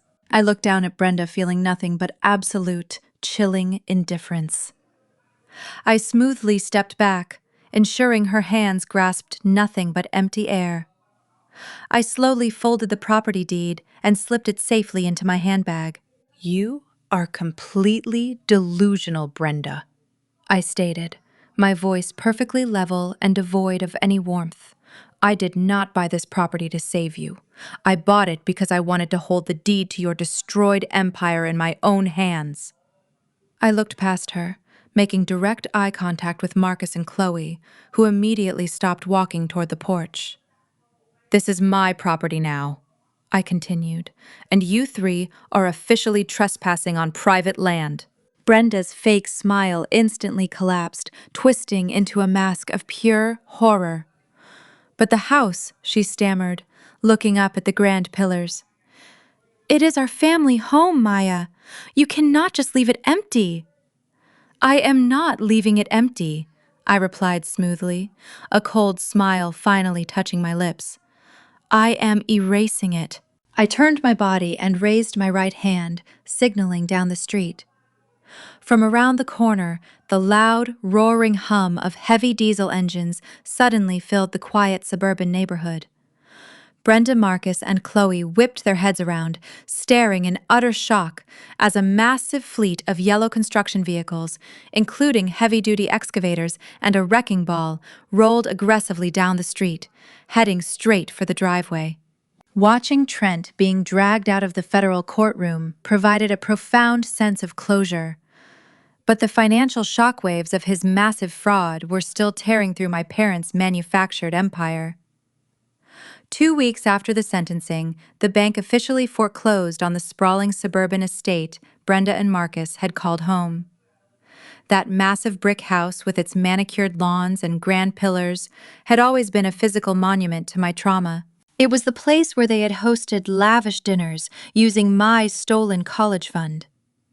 It was the fortress where Chloe was treated like absolute royalty, while I was expected to quietly pay the utility bills and serve the guests. Now it was just another distressed asset on a bank auction block. The foreclosure auction was scheduled for a brisk Tuesday morning, right on the front lawn of the estate. I parked my car down the street, observing the scene through tinted windows. The bank representative stood on the pristine porch, holding a clipboard, while a dozen local real estate investors gathered on the grass. Across the street, hiding behind a row of thick oak trees, I spotted 3 familiar figures. Brenda, Marcus, and Chloe stood huddled together, wearing cheap, oversized coats to hide their identities from their former wealthy neighbors. They looked utterly pathetic. I rolled down my window, just enough to hear their frantic whispers carrying across the quiet suburban street.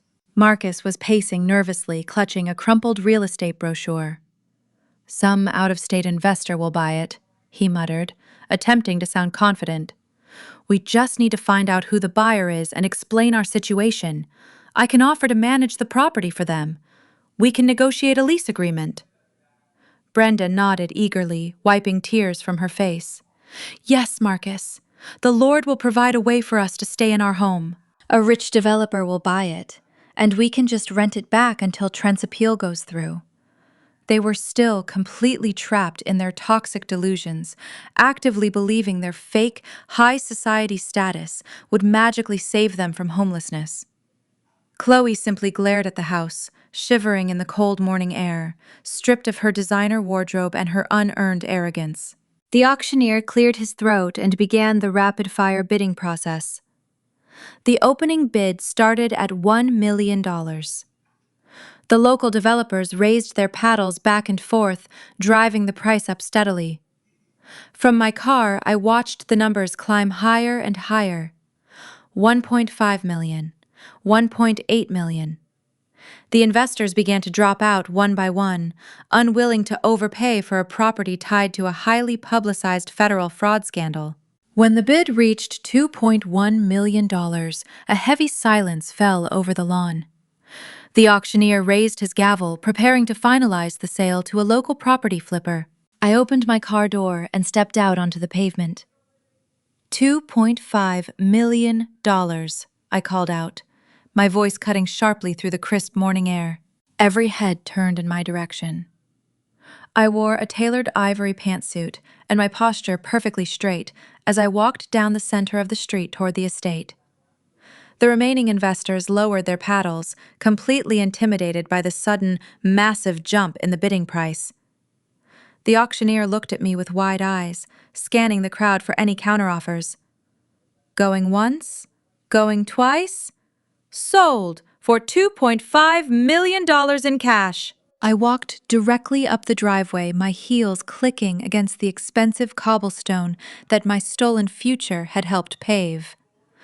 Across the street, Brenda, Marcus, and Chloe froze in absolute terror. Their eyes bulged out of their heads as they watched the daughter they had discarded approach the auctioneer. I reached into my designer handbag, pulled out a certified bank check for the full amount, and handed it directly to the bank representative. He handed me the final transfer deed and a silver pen. I did not even look at the house. I simply signed my name on the dotted line, claiming absolute legal ownership of the very estate where I had been systematically abused and degraded my entire life. The reality of the situation finally snapped Brenda out of her paralyzed shock. She broke away from Marcus and Chloe, darting across the street with a frantic, desperate energy. She practically shoved a real estate investor out of the way to reach the front porch.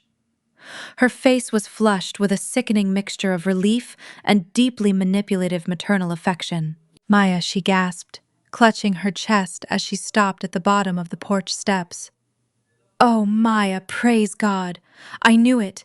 I told your father you would not let us end up on the streets. You bought the house back for us. You secured our family home." Marcus and Chloe slowly crossed the street behind her, their faces lighting up with the exact same parasitic greed. They genuinely believed that I had just spent $2.5 million to rescue them from the consequences of their own actions. Brenda reached out her trembling hands, trying to grab my arm. "I knew you still had love in your heart for your mother," Brenda cried, forcing a pathetic tear to roll down her cheek. "I knew you would never actually turn your back on your own blood. We can move our things back in today. We can finally put all this terrible ugliness behind us." I looked down at Brenda, feeling nothing but absolute, chilling indifference. I smoothly stepped back, ensuring her hands grasped nothing but empty air. I slowly folded the property deed and slipped it safely into my handbag. "You are completely delusional, Brenda," I stated, my voice perfectly level and devoid of any warmth. "I did not buy this property to save you. I bought it because I wanted to hold the deed to your destroyed empire in my own hands." I looked past her, making direct eye contact with Marcus and Chloe, who immediately stopped walking toward the porch. "This is my property now," I continued, "and you three are officially trespassing on private land." Brenda's fake smile instantly collapsed, twisting into a mask of pure horror. "But the house," she stammered, looking up at the grand pillars. "It is our family home, Maya. You cannot just leave it empty." "I am not leaving it empty," I replied smoothly, a cold smile finally touching my lips. "I am erasing it." I turned my body and raised my right hand, signaling down the street. From around the corner, the loud, roaring hum of heavy diesel engines suddenly filled the quiet suburban neighborhood. Brenda, Marcus, and Chloe whipped their heads around, staring in utter shock as a massive fleet of yellow construction vehicles, including heavy-duty excavators and a wrecking ball, rolled aggressively down the street, heading straight for the driveway. The ambulance doors slammed shut, taking Marcus away from the rubble of his estate.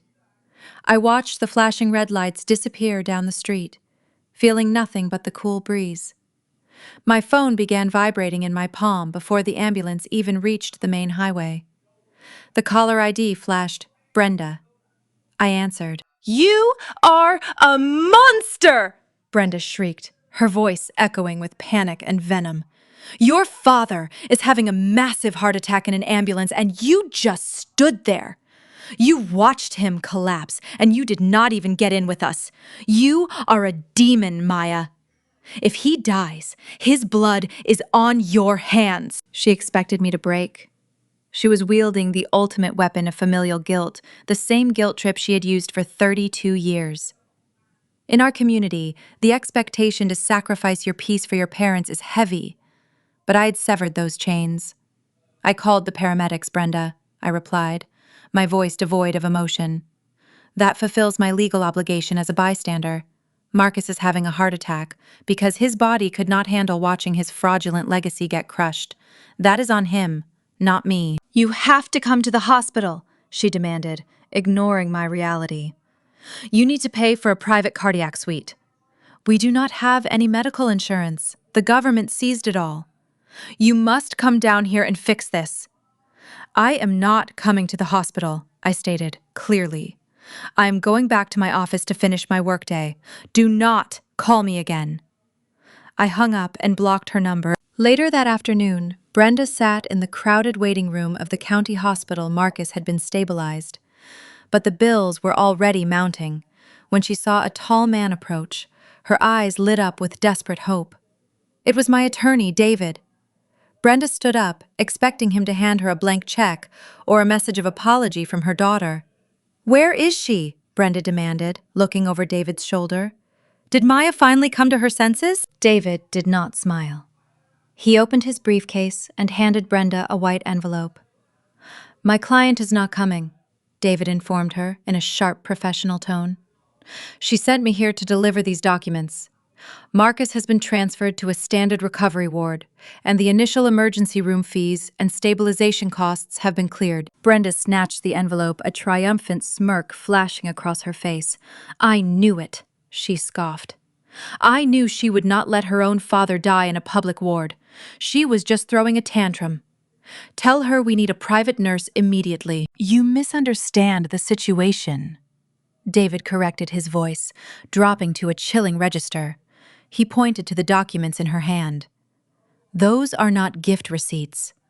My client authorized a basic medical payment purely to preserve life.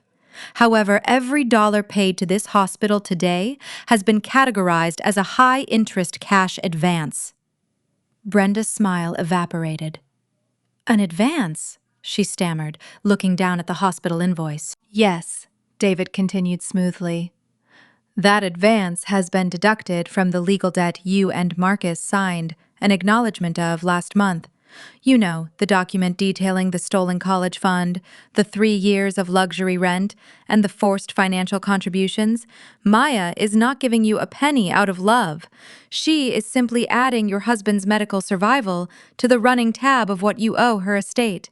She instructed me to tell you that this is the final transaction between you.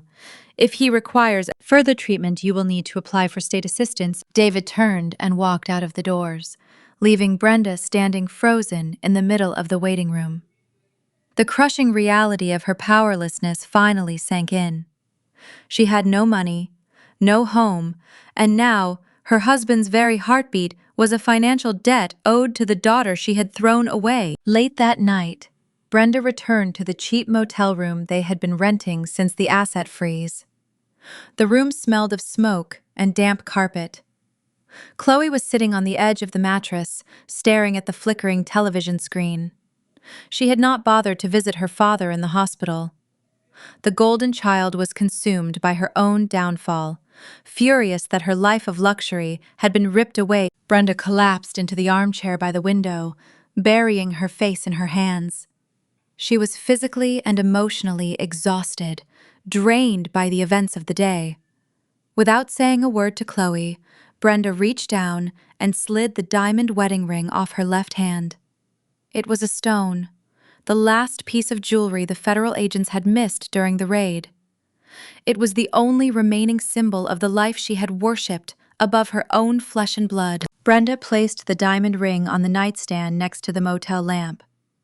She laid her head back against the chair and quickly fell into an exhausted sleep, her chest rising and falling in breaths. Chloe turned her head away from the television, her eyes locking onto the diamond ring resting on the nightstand. The stone caught the light of the screen. Chloe looked down at her own empty hands, stripped of her designer bags, her luxury sports car, and her wealthy husband. She was broke, banned from employment, and desperate for cash to fuel her habits. She looked over at her mother, listening to the rhythm of Brenda's snoring. Chloe did not feel an ounce of empathy for the woman who had sacrificed everything to protect her. She only felt greed. Chloe stood up from the mattress. She tiptoed across the carpet, moving with silence. She reached out her hand and closed her fingers around the diamond ring. She slipped it into the pocket of her jacket, turned around, and slipped out the motel room door into the dark night. The sun had barely risen over the city when the frantic phone call came through to my legal team. I was sitting in my executive office, reviewing the architectural blueprints for the new youth center, when David walked in. He did not bother knocking. He simply closed the heavy glass door behind him and took a seat across from my desk. His usually stoic face carried a rare expression of absolute disbelief. The kind of disbelief that only comes when reality writes a script better than any fiction ever could. You are going to want to hear this, David said, placing his tablet on my desk. I received a courtesy call from the county precinct 10 minutes ago regarding your mother. I leaned back in my leather chair, crossing my arms. Did Marcus have another medical episode? I asked, feeling no particular emotion either way. David shook his head. No, this is about Brenda and your sister. David painted the picture with surgical precision. Early this morning, Brenda woke up in that miserable, smoke-stained motel room on the edge of the city. She reached for the nightstand, seeking the familiar comfort of her 2-carat diamond wedding ring. It was the only asset the federal agents had not seized during the raid. It was her last remaining tether to the fake high society life she worshipped. But her fingers found nothing but empty space. The ring was gone. Brenda immediately spiraled into a hysterical panic. She assumed a maid or a local vagrant had slipped into the room while she slept.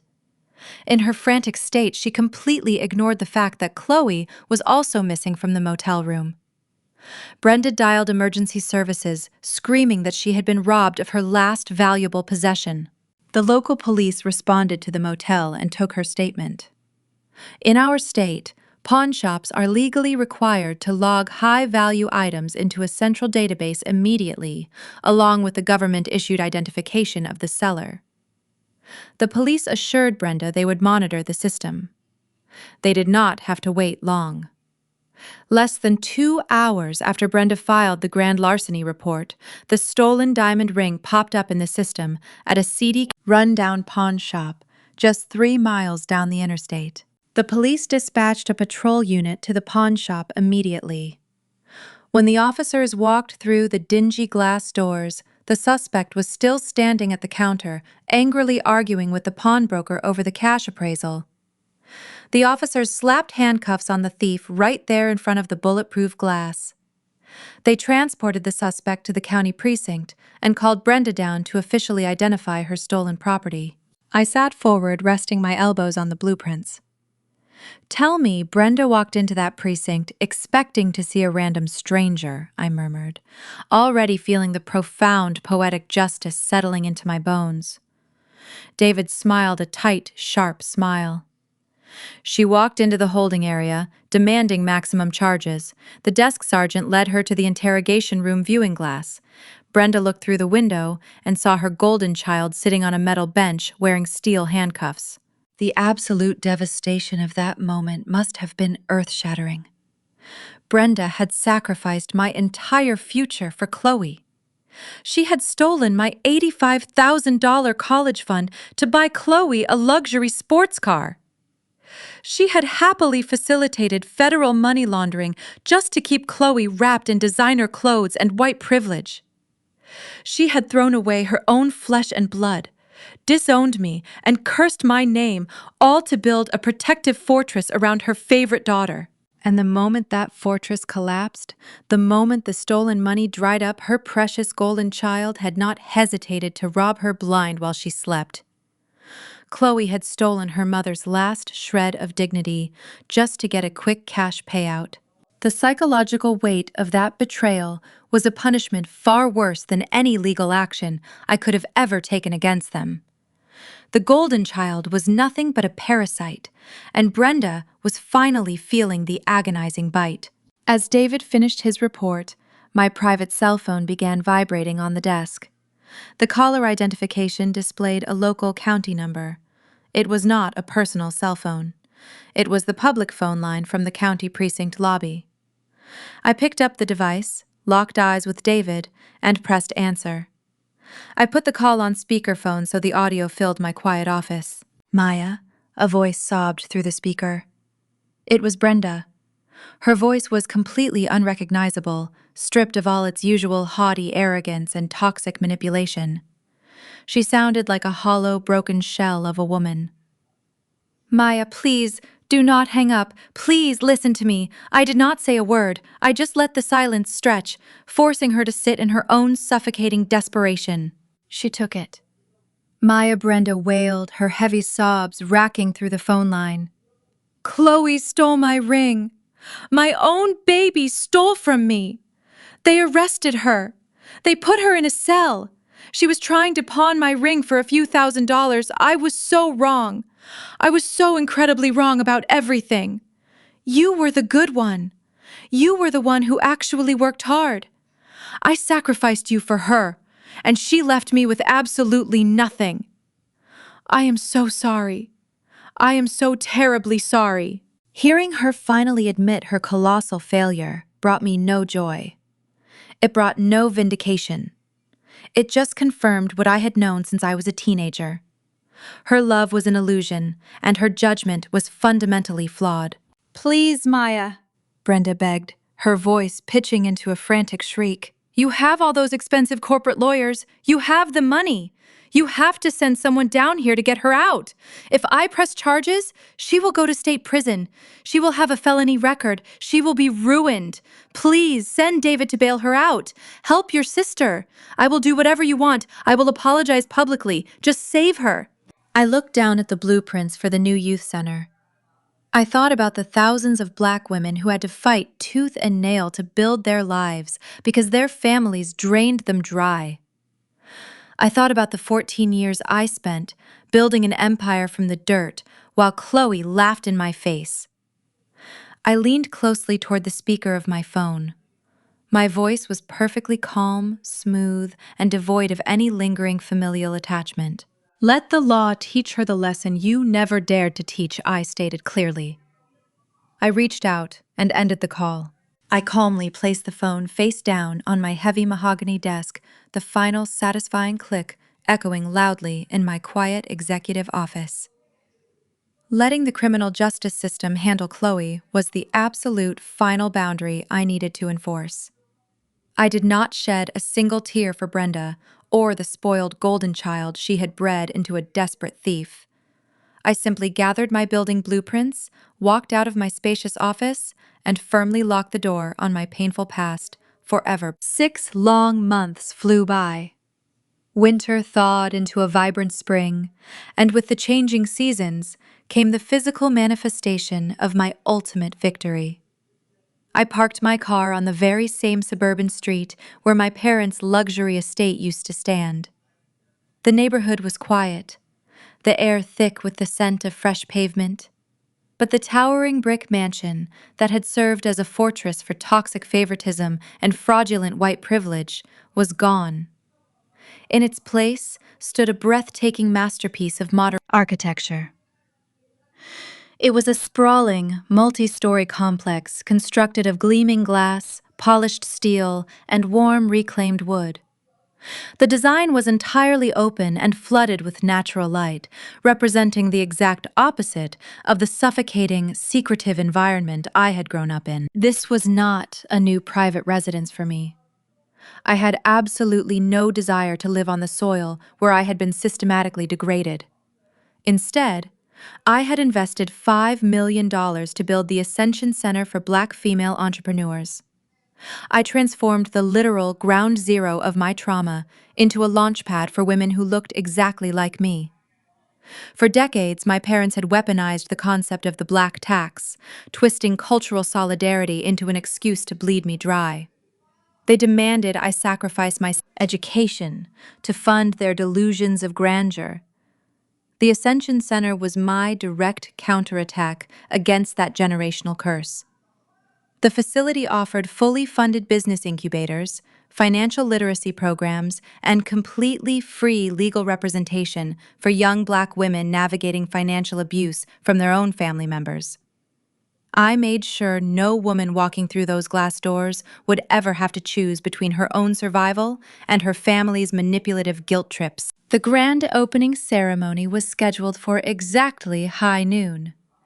The energy surrounding the property was electric. Major news networks, local community leaders, and influential Black investors filled the expansive front courtyard. The same neighborhood residents who had once watched my parents host lavish, fraudulent dinner parties now stood in awe of the massive philanthropic institution that had taken its place.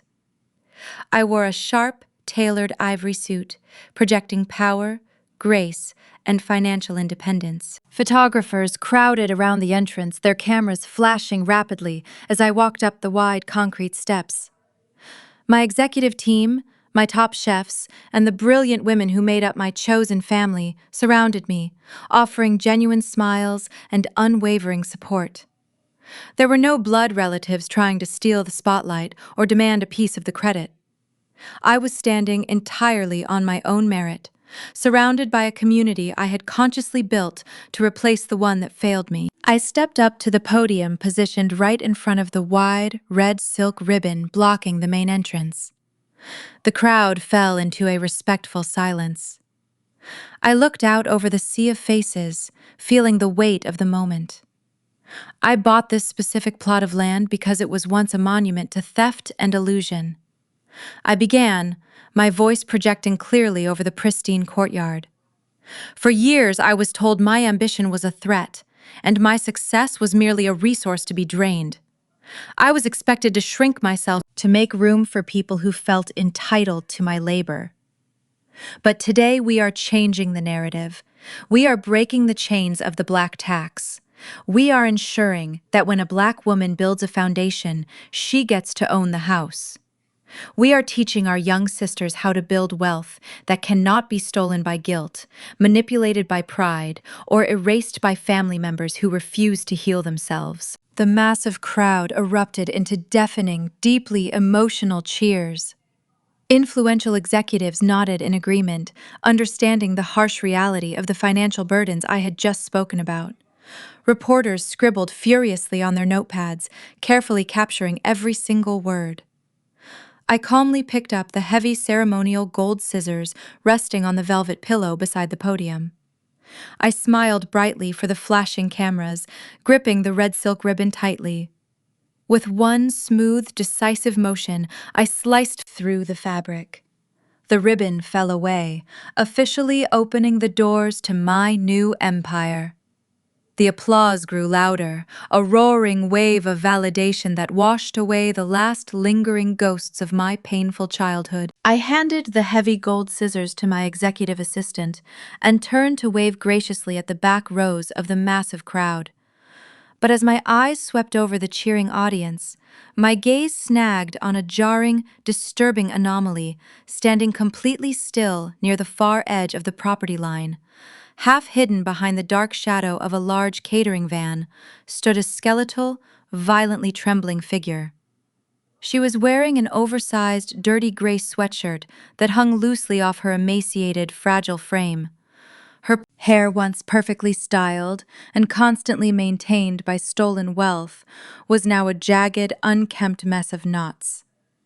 Her face was painfully hollow, her cheekbones jutting out harshly under eyes that were bruised, bloodshot, and wide with a feral, chaotic energy. It was Chloe. She had just been released from the county jail on a low-level bail bond, entirely stripped of all her unearned arrogance and reduced to absolute permanent ruin.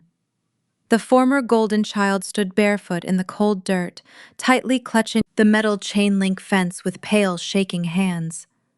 She was staring directly at me, silently, watching the sister she had relentlessly mocked claim absolute victory over the ashes of her completely destroyed life. I maintained eye contact with the broken woman clinging to the chain-link fence for only a fraction of a second, before gracefully turning my attention back to the celebration. The grand opening reception lasted for another 2 highly successful hours. I shook hands with brilliant investors, signed lucrative partnership agreements, and celebrated the dawn of a new era for Black female entrepreneurs in our city.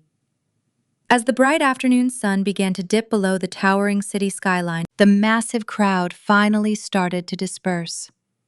My personal security team flanked me closely as I walked down the freshly paved driveway toward my waiting private car.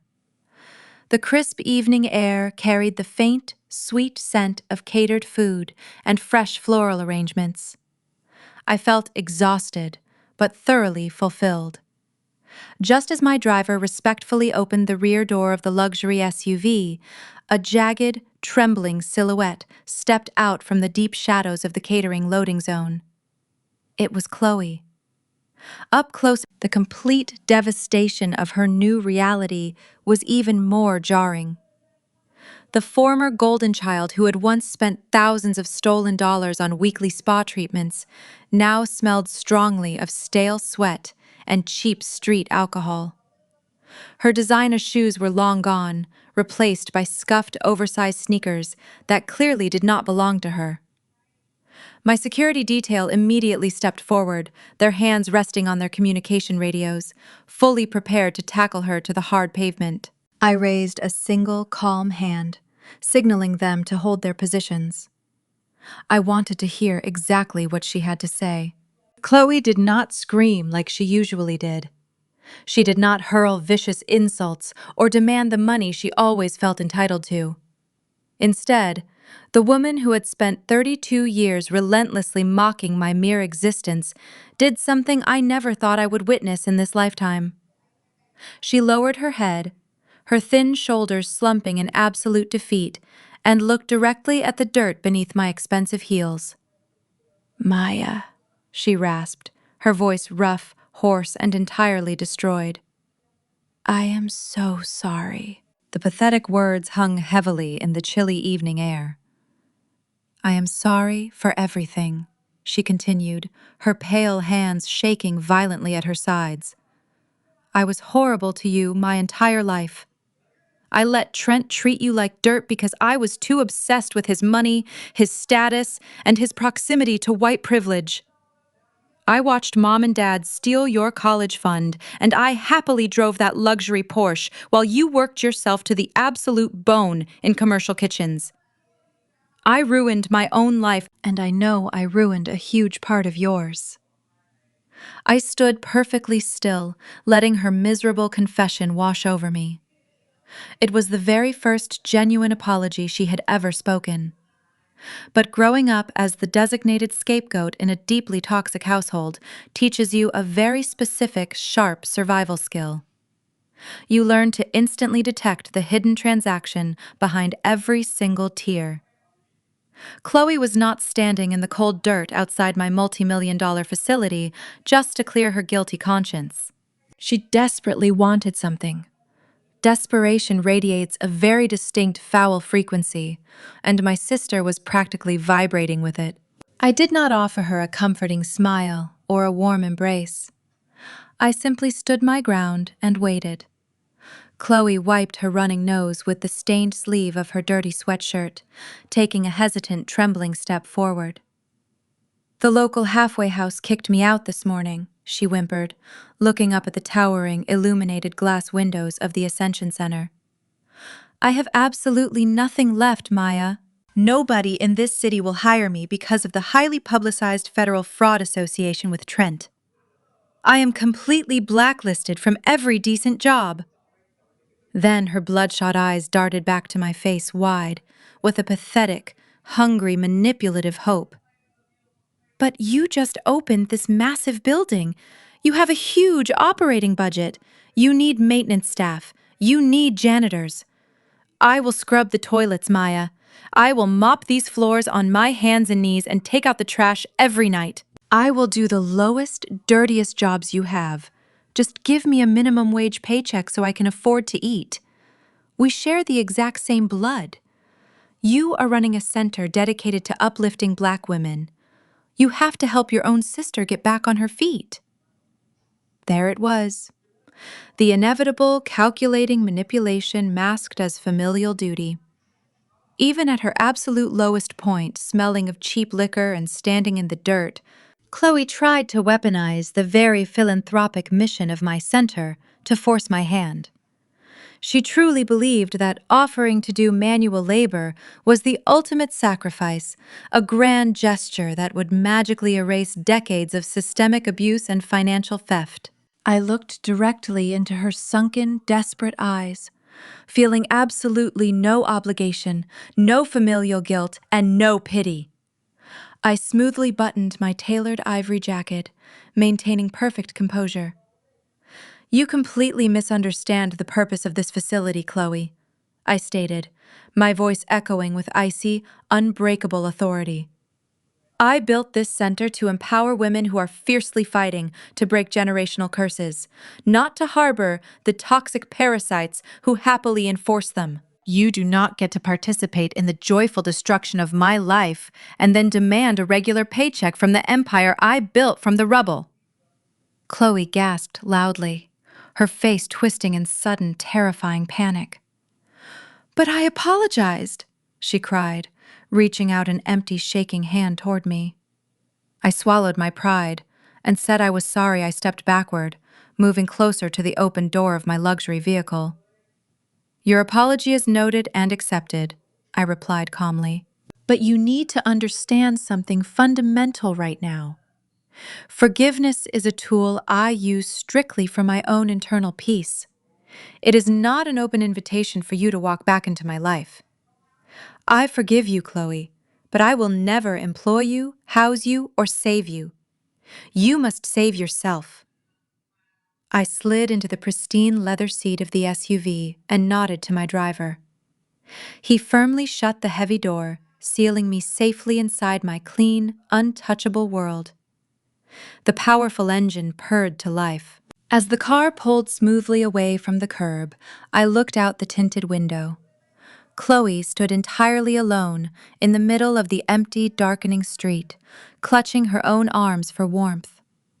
For the very first time in my entire life, the suffocating, heavy phantom of my family did not ride in the back seat with me. I looked forward at the brightly lit road ahead, finally and completely free. 1 full year passed since that evening outside the youth center. 365 days of unbroken, peace-explosive corporate growth and the profound silence that only comes from cutting off a toxic bloodline. The universe has a remarkably efficient way of balancing the scales when you stop shielding toxic people from the consequences of their own actions. Trent was currently sitting in a maximum security federal penitentiary, a stark and brutal contrast to the bespoke suits and luxury corner offices he once believed were his birthright. With 9 years left on his unparoled sentence, the former financial savior of my family spent his days working in the prison laundry facility for pennies an hour. There were no offshore accounts to bail him out, no naive investors to manipulate, and certainly no upper-crust country club members to impress. He was completely stripped of his arrogant white privilege, reduced to nothing more than a federal inmate number. My parents, Brenda and Marcus, were living out the harsh reality they had spent decades trying to avoid. They resided in a cramped, drafty, one-bedroom subsidized apartment on the far industrial edge of the city. Their monthly survival depended entirely on meager Social Security checks. The affluent Black community they had sacrificed my future to impress had completely and permanently iced them out. They were banned from the church where they used to parade their false wealth. Their old friends crossed the street to avoid them. They had gambled their entire family to secure a spot in high society, and the result was absolute crushing isolation. As for Chloe the Spectacular, downfall of the Golden Child was absolute. Without my stolen funds to finance her lifestyle, and with a felony theft record hanging over her head from stealing her mother's ring, she was forced into the grueling reality of manual labor. She currently worked 2 exhausting minimum wage jobs just to keep the lights on in her tiny studio apartment. The woman who once mocked my cooking skills and demanded I serve her now spent her mornings scrubbing showers at a budget gym and her evenings bagging groceries at a discount supermarket. She was finally learning the true value of a dollar, one agonizing sweat-soaked shift at a time. While they sat in the ruins of their own making, I was busy celebrating the anniversary of my absolute liberation. I booked the grand private dining room at Luminous, the exact same 5-star restaurant where this entire ordeal had begun. The crystal chandeliers still cast their warm golden glow over the white linen tablecloths. But tonight, the suffocating heavy air of narcissistic abuse and financial entitlement was entirely gone. I was not sitting at a table with people who viewed me as a walking bank account. I was sitting at the head of a table, surrounded by my chosen family. To my right sat David, my brilliant and ruthless attorney who had helped me legally sever the toxic chains. To my left was Maria, my fiercely loyal executive assistant who helped me run the empire every single day. The table was filled with trusted investors, brilliant mentors, and the incredibly talented Black female entrepreneurs who had graduated from my Ascension Center. There were no microaggressions. There were no backhanded compliments disguised as maternal advice. Nobody snatched a plate out of my hands or told me I was not contributing enough. We shared exquisite dry-aged steaks, imported seafood, and vintage wine, and the only currency exchanged at this table was genuine respect, mutual empowerment, and profound love. We laughed loudly, sharing stories of business triumphs and personal growth. I looked around the room, taking in the beautiful, powerful faces of the people who actually celebrated my existence, and I felt an overwhelming surge of gratitude. As the dessert courses were cleared away, I picked up my crystal flute of vintage champagne. I tapped my silver spoon against the glass. The cheerful chatter around the table gracefully faded into a respectful, attentive silence. I stood up, smoothing the front of my tailored black evening gown. I looked at the brilliant minds sitting with me, and then I looked straight ahead, looking past the room, past the restaurant, and directly into the eyes of anyone who has ever felt suffocated by the heavy, unjust burden of toxic family loyalty. I raised my glass, the crystal catching the light. We are taught from a very young age that blood is thicker than water, I said, my voice steady, clear, and absolute. We are conditioned to believe that we owe our parents our sanity, our bank accounts, and our futures simply because they brought us into this world. We are told to shrink ourselves to endure the disrespect and to silently pay the black tax so that others can comfortably wear a crown they did not earn. I stepped away from the table looking directly at you. But I am here to tell you that your worth is not determined by the family you were born into. You are not a stepping stone. You are not a retirement plan. You are not the designated punching bag for people's unhealed generational trauma. The moment you realize that your success belongs to you and your peace is non-negotiable, you become completely unstoppable. It takes a terrifying amount of courage to pack up your bags, walk out of the restaurant, and let the illusion burn to the ground. It hurts to realize the people who should have protected you were the ones holding you underwater. But when you finally find the strength to cut those toxic chains, you do not just survive. You rewrite the entire script of your life. You get to build an empire on your own terms, and you get to fill your table with people who actually know your worth. I smiled, a genuine, radiant expression of pure, unadulterated freedom. Here is to the empires we build from the ashes and the chosen families who help us protect them. I took a sip of the champagne. It tasted like absolute victory. True family is not defined by blood, but by mutual respect and unconditional support. This story teaches us that we do not have to set ourselves on fire to keep toxic relatives warm. Breaking the chains of generational trauma, financial abuse, and the oppressive expectations requires immense courage. Sometimes, the most profound act of personal love is walking away from the people who constantly undermine your success. You are completely allowed to build your own empire and choose a family that genuinely celebrates your worth. Have you ever had to cut toxic ties? Share your story below and subscribe today